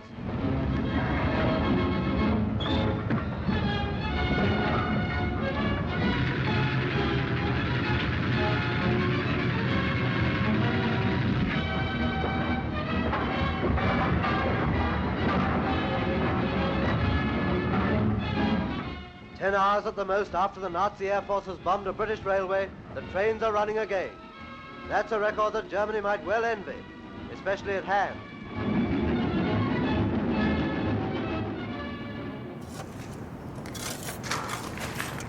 Due to poor weather conditions, the raid on London on the night of the 13th of September had been relatively light. At 5:30 a.m. on the morning of the 14th, the LMS station at Chalk Farm in North London received a direct hit, and bombs falling in the adjacent Camden goods yard caused much damage to wagons and track work. The following day was to be the turning point in the Battle of Britain. The Luftwaffe threw everything that they had into the attack, but they could not succeed. Disillusioned and demoralized, Germany had to revise its tactics. 2 days later, Hitler, rather than gamble Germany's newly gained military prestige on a risky cross-channel operation, postponed Operation Sea Lion, as it turned out, indefinitely.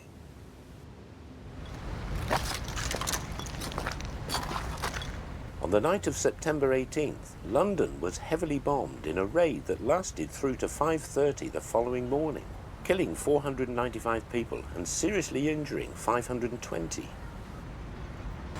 One of the 30 incidents on the railways that evening occurred at 7:30 at St Pancras. A heavy bomb fell in Euston Road, demolishing the front wall of Somerstown goods station adjacent to the passenger terminal.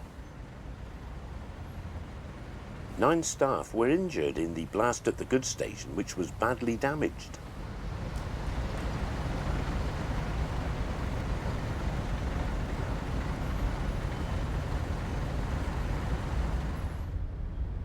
The area around Waterloo Station was heavily damaged by at least 3 high-explosive bombs during a large night attack by 223 aircraft on the 24th of September, which claimed 259 lives in London. Trains to Clapham Junction were disrupted by damage to track and power cables, and the bomb which fell here in the north sidings damaged a number of carriages and wagons. The bombs also penetrated into the public shelter below, killing a woman taking refuge there.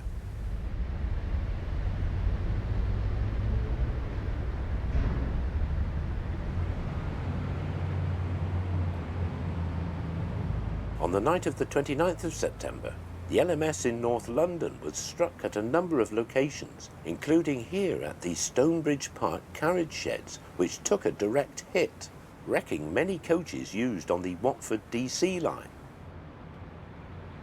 Nearby, the railway's own power station at Stonebridge Park was also heavily damaged, causing the reservoir to burst. The generators had to be shut down for 3 days, immobilising electric train services for that period. Further damage was caused at the carriage sheds several days later when a delayed action bomb exploded.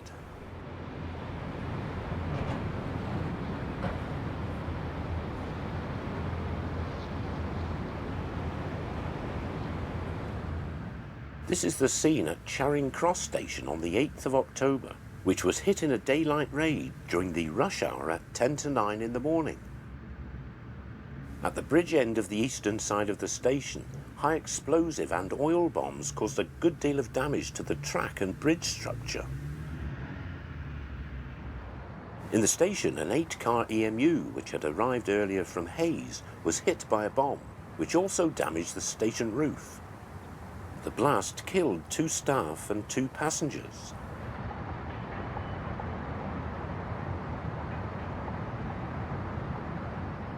Chaos ensued as another bomb smashed through the District Line booking hall before exploding on the eastbound platform, killing 1 member of staff and 1 passenger.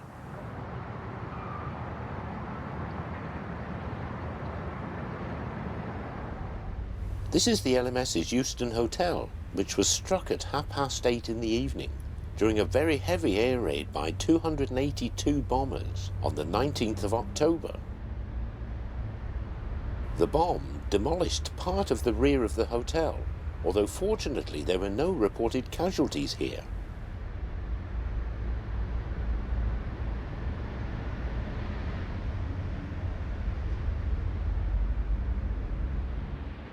Euston Station was also hit by several bombs, one of which set fire to the Great Hall. Another bomb smashed through the station roof and exploded between platforms 2 and 3, the debris from which derailed several coaches of the Down Postal train.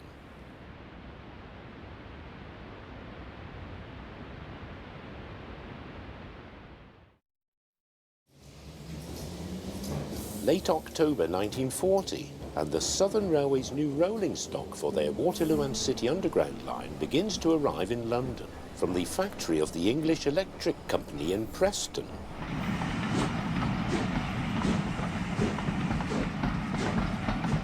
Production on the new trains had begun in 1938. By the time war came, work was too far advanced for the project to be either delayed or cancelled. One of the new trains is propelled into Waterloo sidings by one of the M7 tank engines, number 251.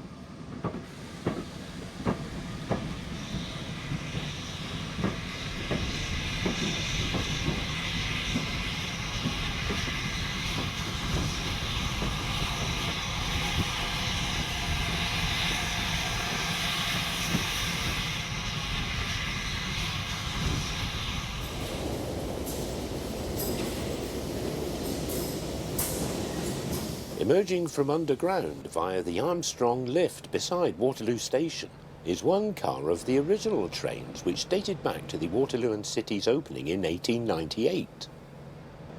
These wooden-bodied coaches were built by Jackson and Sharp of Delaware in the USA.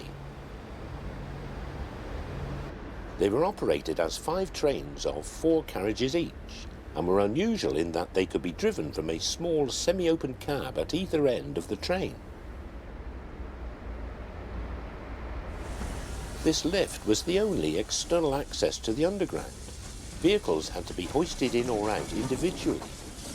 In 1992, the lift itself was buried along with the entire western sidings due to the construction of Waterloo International, the former Eurostar terminal.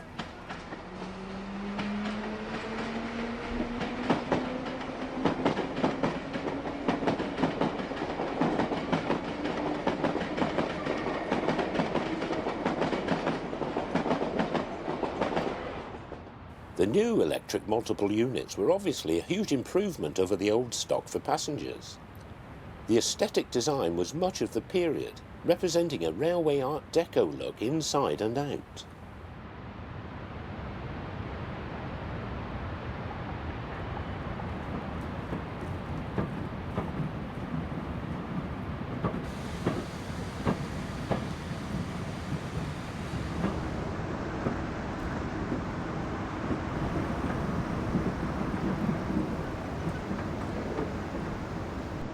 The windows on these new trains were smaller than those normally found on tube stock at the time, due to the Waterloo and City running entirely underground. By far the shortest London tube line at just under 1.5 miles, it has only 2 stations, Waterloo and Bank. It was built to provide commuters into Waterloo a direct rail link into the City of London, something which the line still provides to this day.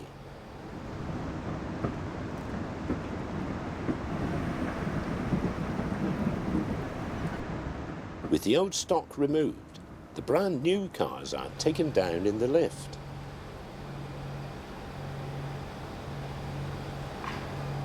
Unusually for tube trains, the motor cars had driving cabs at both ends, with the intention of permitting single-car trains to be run during quiet periods. This option was never taken up because the design of the cable couplings meant that it was a time-consuming operation to separate the motor cars from the rest of the train. These were to run in service on the line until they were replaced 53 years later in 1993.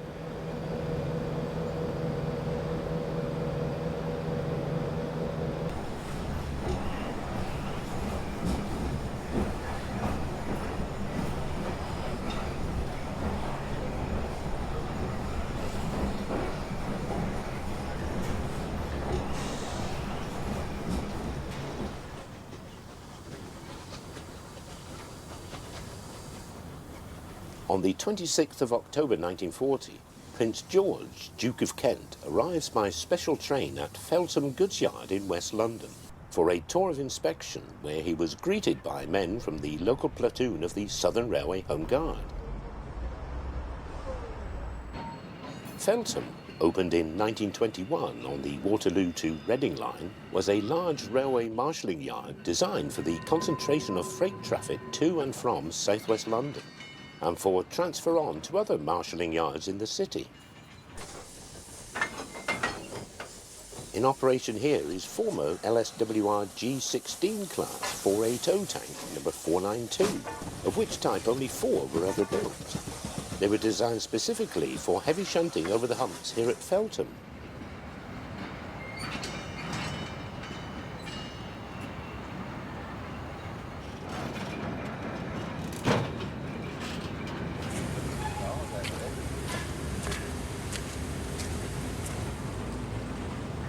The Duke also visited the adjacent Feltham Motive Power Depot, which had 6 roads and could accommodate 42 locomotives, most of the allocation here being freight engines.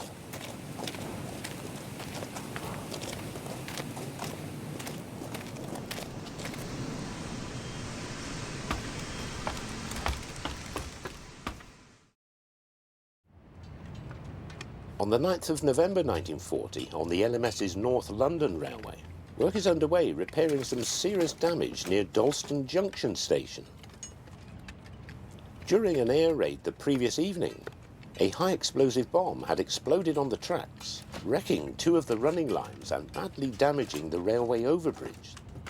2 of the running lines escaped relatively unscathed and were quickly cleared. However, work to repair the other 2 tracks and the surrounding structures was to take 6 days.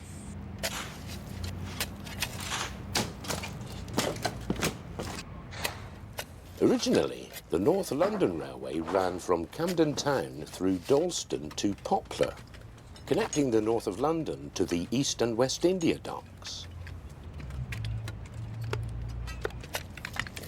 The line we see here was constructed later, connecting Dalston Junction to the City of London, where a new main terminus was built by the NLR at Broad Street, adjacent to Liverpool Street Station.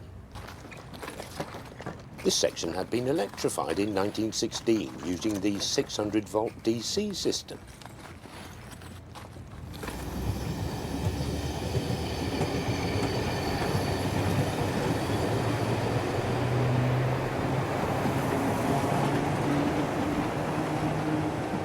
The North London Railway unfortunately ran through an area which was frequently targeted by the Luftwaffe during the Blitz and suffered from heavy bomb damage. One by one, the stations were forced to close. By the time this film was taken, the 2 stations between here and Broad Street, Haggerston and Shoreditch, had already been shut due to enemy action. And by the middle of November 1944, all the remaining stations on the Poplar line had been closed.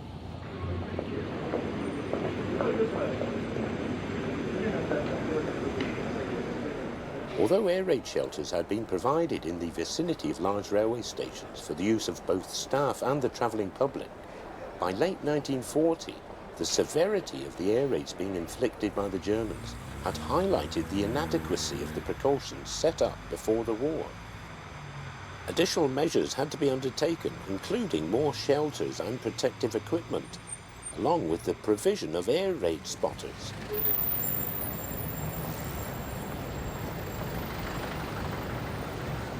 Above ground, London's tube was as vulnerable as the mainline railways.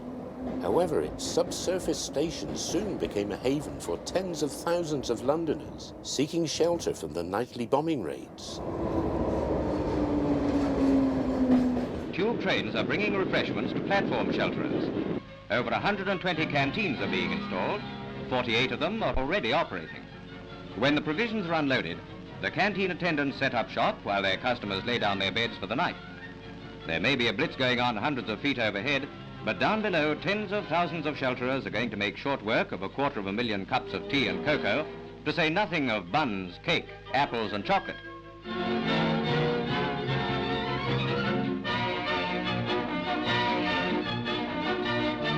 Supper is served. Mind your feet, folks. Here come the nippies.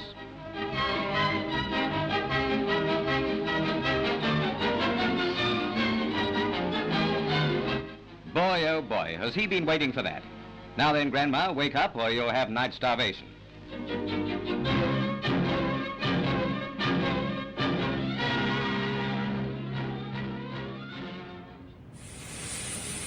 On the 13th of November 1940, Royal Engineer sappers are seen clearing away rubble at Sloane Square Underground Station, which had taken a direct hit from a high-explosive bomb at 5 to 10 the previous evening, wrecking the station and resulting in the collapse of the tunnel at the West End.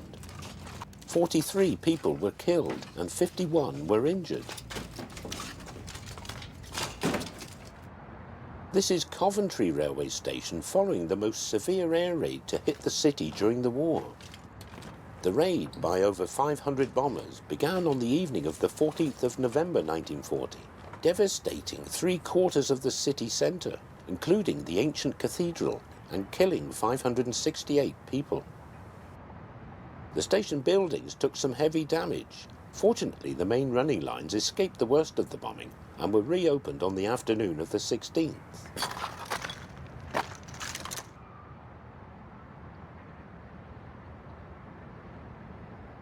Several bombs had fallen in the city's main goods yard at Warwick Road, wrecking wagons and empty passenger coaches.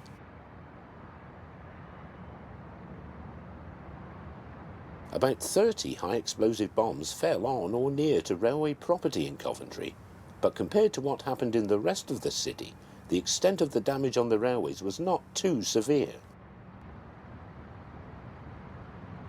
Around a third of the city's factories were completely destroyed or severely damaged, although much essential war production had already been moved to shadow factories on the outskirts of the city.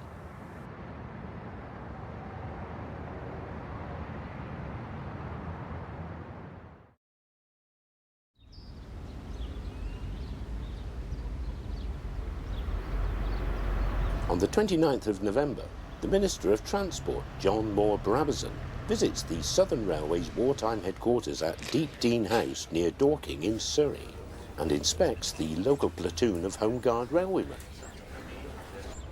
Used as a hotel before the war, the large Palladian mansion at Deep Dean provided excellent office space for the Southern, away from the dangers of central London. And although not filmed at the time for security reasons, a series of caves in the grounds had been converted into the Southern Region Traffic Control Bunker.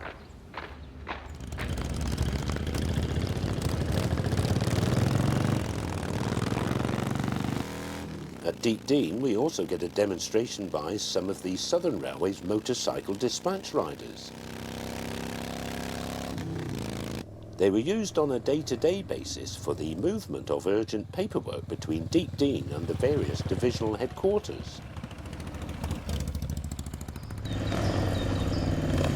The Southern had 14 motorcycles based at the house.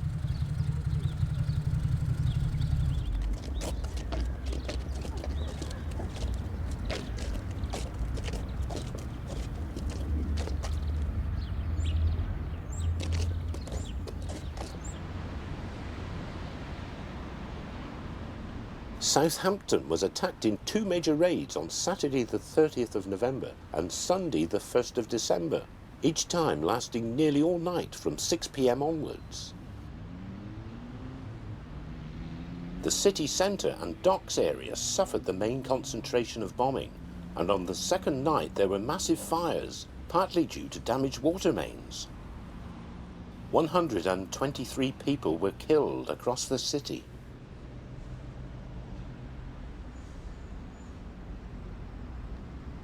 A considerable amount of damage was done in the Southern Railway docks, which totalled nearly £25 million in today's money.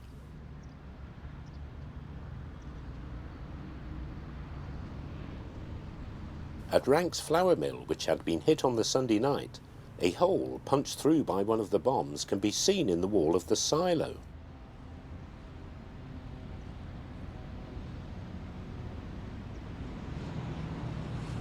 Massive damage was caused in the Shirley district of Southampton in a line running parallel to the new docks, which would suggest that the raiders were out in their mark, and much of the high explosives dropped in Shirley were intended for the docks.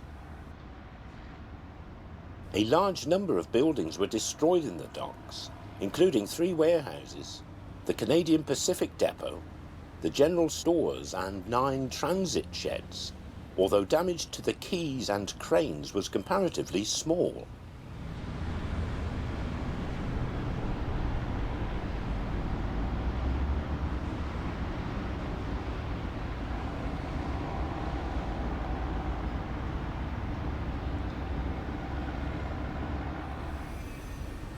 This film, taken on the 5th of December 1940, shows work in progress on structural repairs to 2 arches of the Hill Street Bridge at Pocock Street in Southwark, South London. The damage to the bridge had occurred back on the 20th of September, when it had been hit at 5 to 10 in the evening during a raid on London by 109 German bombers. It would take 2 months until normal train services could be restored on this section of line.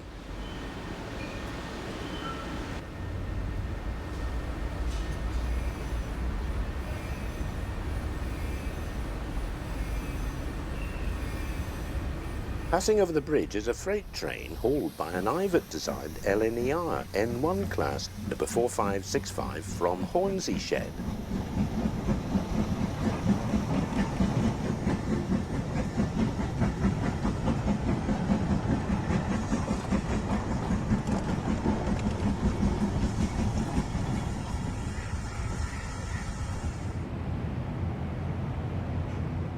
The heaviest air raids to hit Manchester came on the 2 successive nights of the 22nd and 23rd of December 1940. Central areas of the city, as well as Salford and Stratford, were badly damaged, leaving an estimated 684 people dead and over 2,300 wounded. When the Nazis made their ferocious aerial attack on Manchester, they adopted the now familiar tactics of flare dropping followed by incendiary bombs. Why the flare dropping, goodness knows, for they still bomb indiscriminately. The firefighting and other ARP services behaved magnificently, and despite the worst time Manchester has experienced since the outbreak of war, the people's chins are up and protruding a little more than usual. Manchester can take it. The beautiful cathedral suffered, but then the Nazis have always included such targets in their list of military objectives.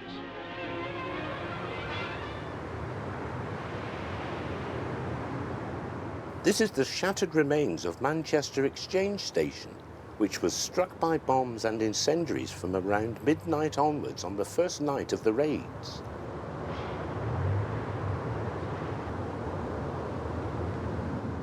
The station took several direct hits, the explosions also shattering all the glass in the adjoining Victoria Station.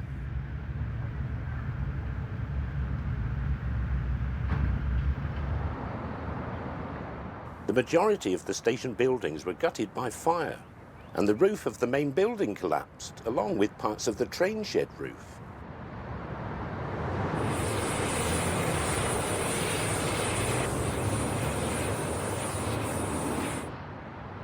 The station was elevated above street level, being carried on brick arches, and the Greengate Street Bridge, which ran under the Exchange station, also took a direct hit.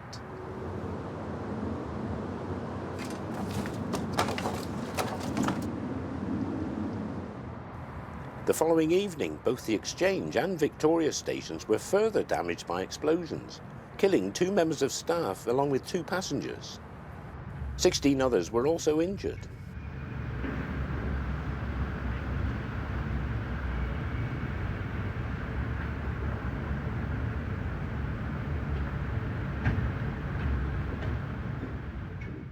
After 2 nights of bombing, the once elegant 4-storey main station building here at Manchester Exchange had been almost completely destroyed, and the remains later had to be demolished.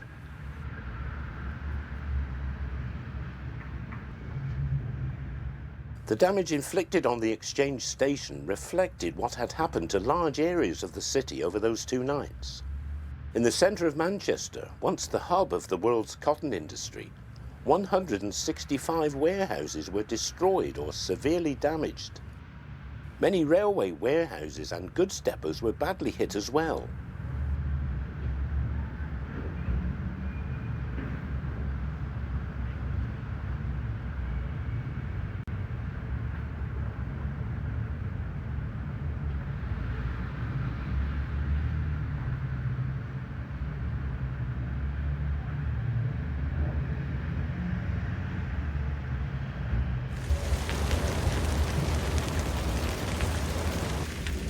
One of the most destructive air raids of the London Blitz, which began at 6 p.m. on the 29th of December 1940, became known as the Second Great Fire of London. For 12 hours, wave after wave of bombers dropped more than 24,000 high-explosive bombs and 100,000 incendiaries. The damage done was immense, destroying an area greater than that of the Great Fire of London in 1666. That night, fires were burning across an area stretching south from Islington to the very edge of St Paul's Churchyard. Thankfully, the death toll across London was limited to 163.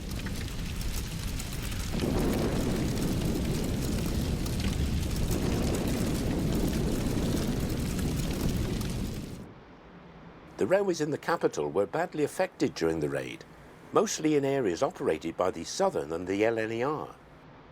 In the East End in particular, numerous factories and dock installations with their railway-associated warehouses and goods sheds were destroyed or severely damaged.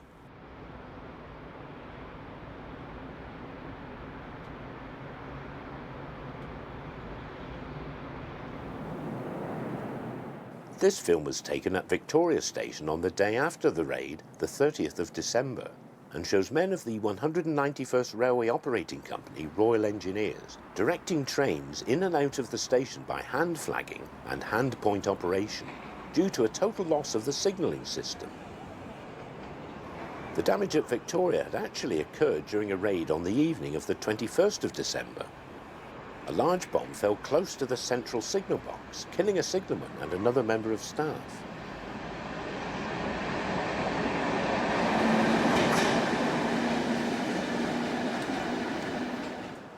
Widespread damage was caused in the station area around the signal box, along with the complicated cables and power signalling equipment connected to the box, which used the all-electric system of miniature levers.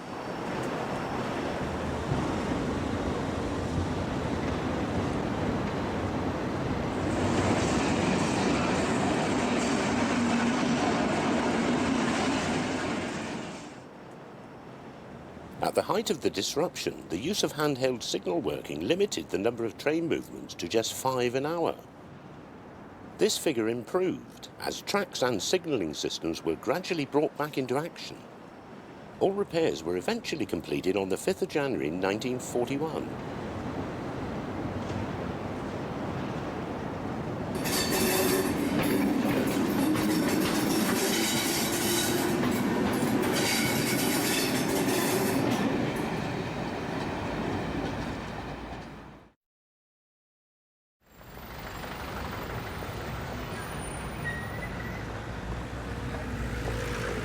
This is the scene at Waterloo Station, following the raid on London in the evening of the 5th of January 1941. At 9:20, high explosives fell on the north side of the station, completely demolishing the Southern Railway's general offices and old GPO yard.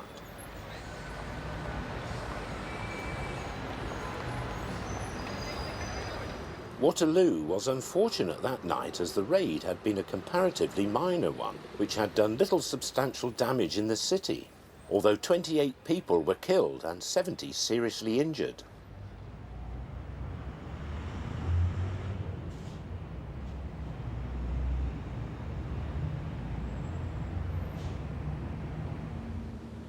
Portsmouth Harbour Station was again badly damaged on the night of the 10th of January 1941 during the heaviest raid of the war on the city by 153 aircraft. Between midnight and 1 a.m, the station was set alight by high explosive and incendiary bombs. Many incendiaries fell on a 12-car electric train which was standing in platform 4. The train was gutted in the ensuing blaze, despite the valiant efforts of signalmen and porters who tried to extinguish the incendiaries as they landed, the staff eventually being forced to seek shelter due to the intensity of the raid. Across Portsmouth as well as Gosport, 194 people were killed.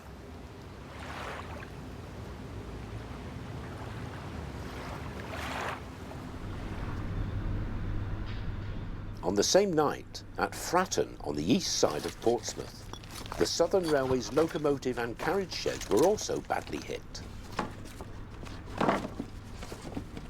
At the loco shed, 4 steam engines were damaged.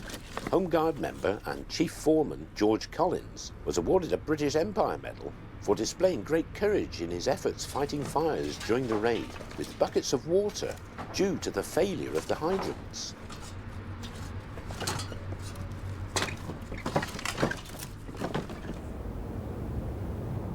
While some bomb damage on the railways could be quickly repaired, other work would take months to complete. This is Waterloo Station on the 9th of December 1940, which had been hit several times overnight during a major raid on London by about 350 aircraft. This is the damage caused to arches beneath the approaches to the station, which were hit by 2 bombs. Although significant, repairs here to the structure, track work and signal cables were completed in just over a week.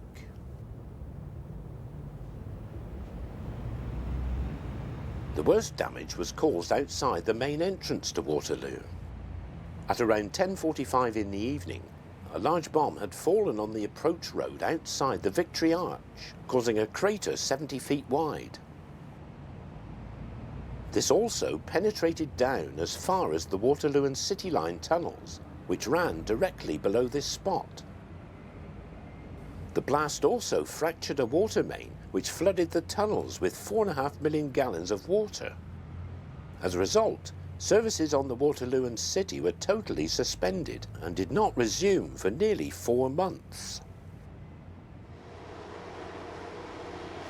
The following day, against a backdrop of the viaducts carrying the railway lines in and out of Charing Cross Station, and with the Union flag proudly flying in defiance, 2 large excavators have been brought in to begin preparatory work on clearing the rubble prior to an extensive programme of repair works on the underground tunnels.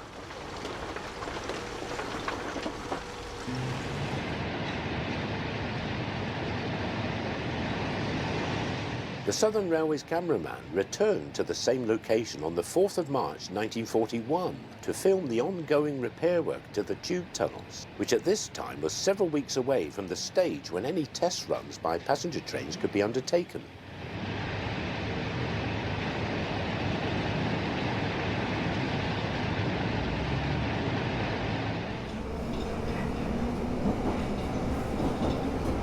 On board a works train, we get views from both directions of the section of tunnelling which had to be repaired.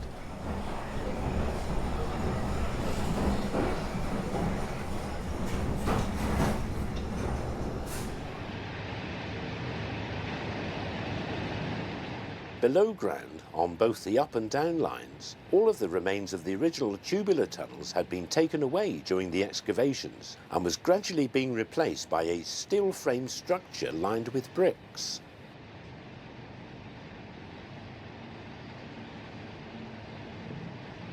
This area would eventually be completely covered over, allowing the reinstatement of the cab road above.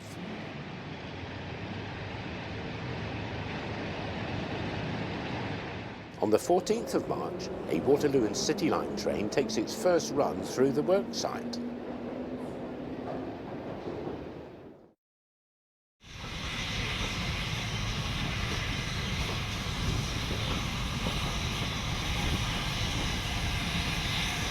LSWR T9 class loco number 706 arrives with a special train at Southampton Docks on the 10th of March 1941, carrying the Minister of Transport, John Moore Brabazon, on a special trip to 2 locations on the Southern Railway.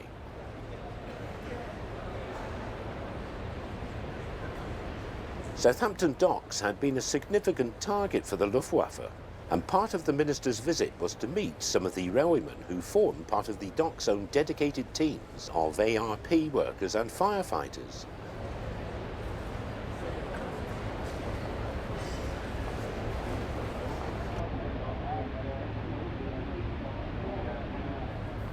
The second part of the Transport Minister's visit took him to the Southern Railway's principal locomotive carriage and wagon building works at Eastleigh for a very special event.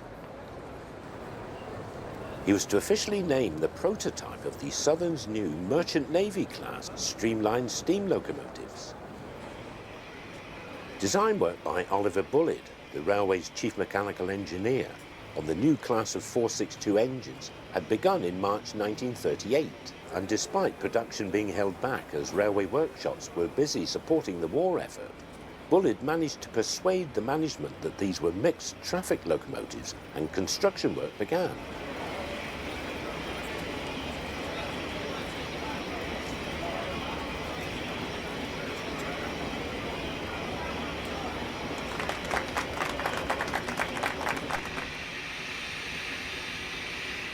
Incorporating a number of new developments in British steam locomotive technology, including Bullard's innovative but controversial chain-driven valve gear. The design of the Air Smooth Merchant Navy class was among the first to use welding in the construction process. This enabled easier fabrication of components during the austerity of the war.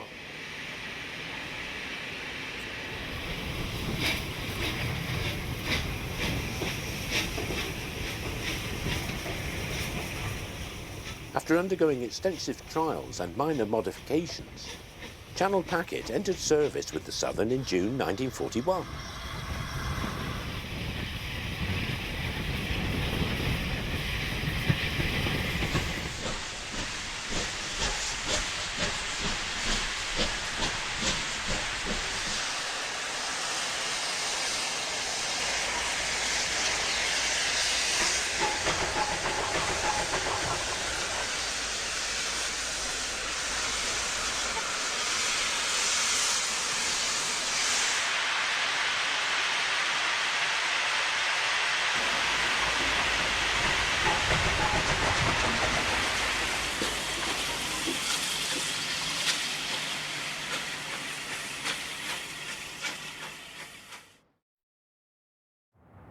Well over 1,000 people were killed during a raid on London on the night of the 16th of April 1941.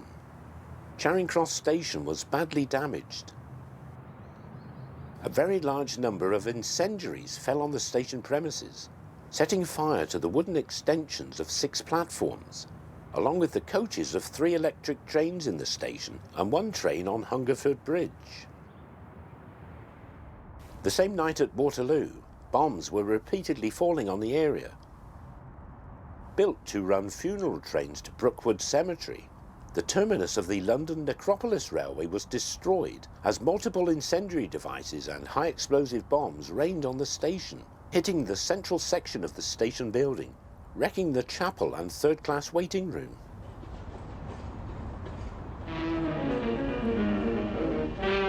Preceded by a shower of flares, German bombers rain fire and high explosive bombs in their most savage attack on London. Here again is the blood, the sweat and tears that Nazi warfare brings to the men, women and children of city, town and village. Here again are the same firefighters who face peril and danger with the same grim determination and courage. Amid the rain of bombs and falling masonry, they fight the hell of Hitler's making, while our cameramen record for all time their stupendous task. Caught by blast like some foul giant's breath and blistered by the intense heat, London's firemen carry on. Here are heroes in action.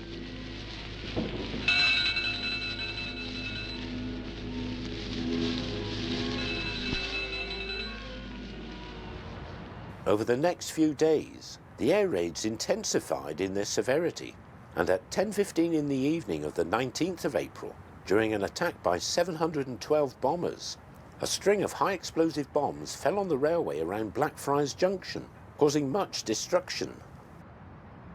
The Southern line at Southwark Street Bridge was hit, sending several spans of the steel girder structure into the street below, along with the running tracks and 4 wagons which were standing in a siding.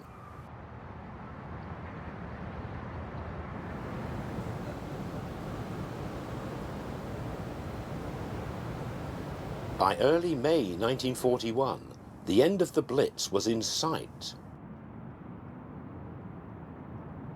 The Luftwaffe was not equipped to carry out a bombing campaign of this length, and its high command had failed to develop a coherent long-term strategy for destroying Britain's war industries. Some Luftwaffe units had been switched to supporting the German submarine force in the Battle of the Atlantic, and many more would soon be withdrawn to participate in Hitler's Operation Barbarossa, the invasion of the Soviet Union.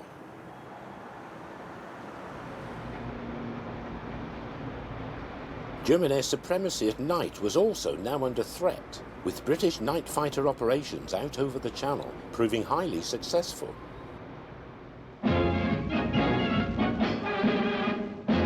Britain is hitting hard at the night raider. Thanks to the brilliant work of our night fighters, at last it is becoming an expensive business for the Luftwaffe to drop bombs on this country in darkness. It is no unusual thing for the number shot down to be in double figures. We cannot claim yet to have found the complete answer to the night bomber, but crashed machines all over the country testify to the growing success of the night patrols of Fighter Command. The procession of captured Nazi airmen to internment is a common sight at our stations. They too would bear witness, however reluctantly, to the skill of our defenders of the dark skies over Britain.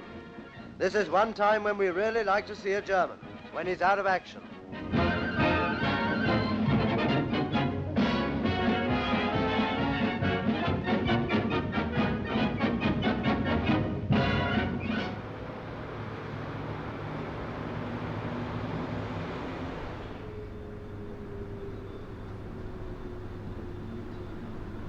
Work is underway on large-scale repairs to the arches beneath Waterloo Station, which were hit during the last major attack on London, which took place on the night of the 10th of May 1941.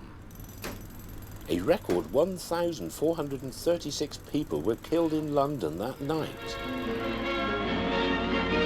Once again, the hungry fires released by German raiders roar through the streets of London.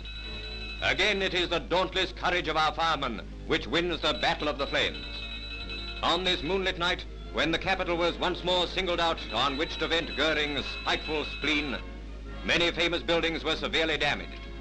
But although there is further evidence to the already pitiful toll of human life and property, our night fighters won a spectacular victory over the enemy by sending 33 raiders and something like 160 Nazis crashing to destruction. The Second Battle of Britain is being fought out in the night skies, when under the cloak of darkness, Hitler tries to accomplish what he failed to do in daylight.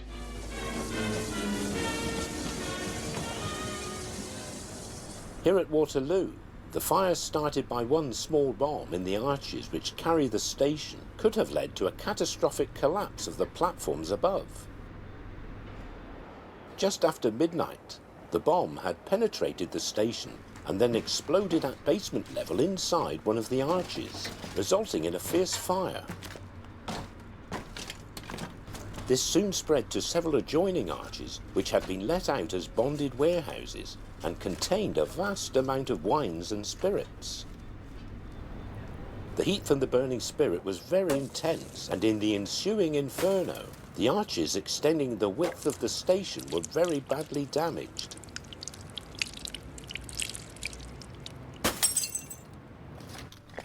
Seven people had lost their lives, including 3 killed in the Lost Property Arch. The fire had spread during the day following the air raid to underneath all of the platforms at Waterloo and had reached the north side of the station by the evening.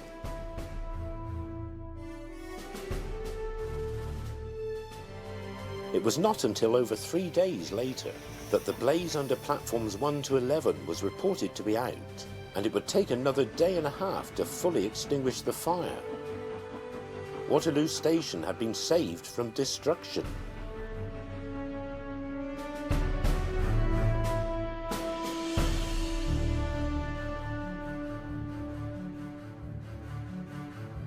The story continues on through the rest of 1941 up to the end of 1943 in Volume 2 of Britain's Railways at War.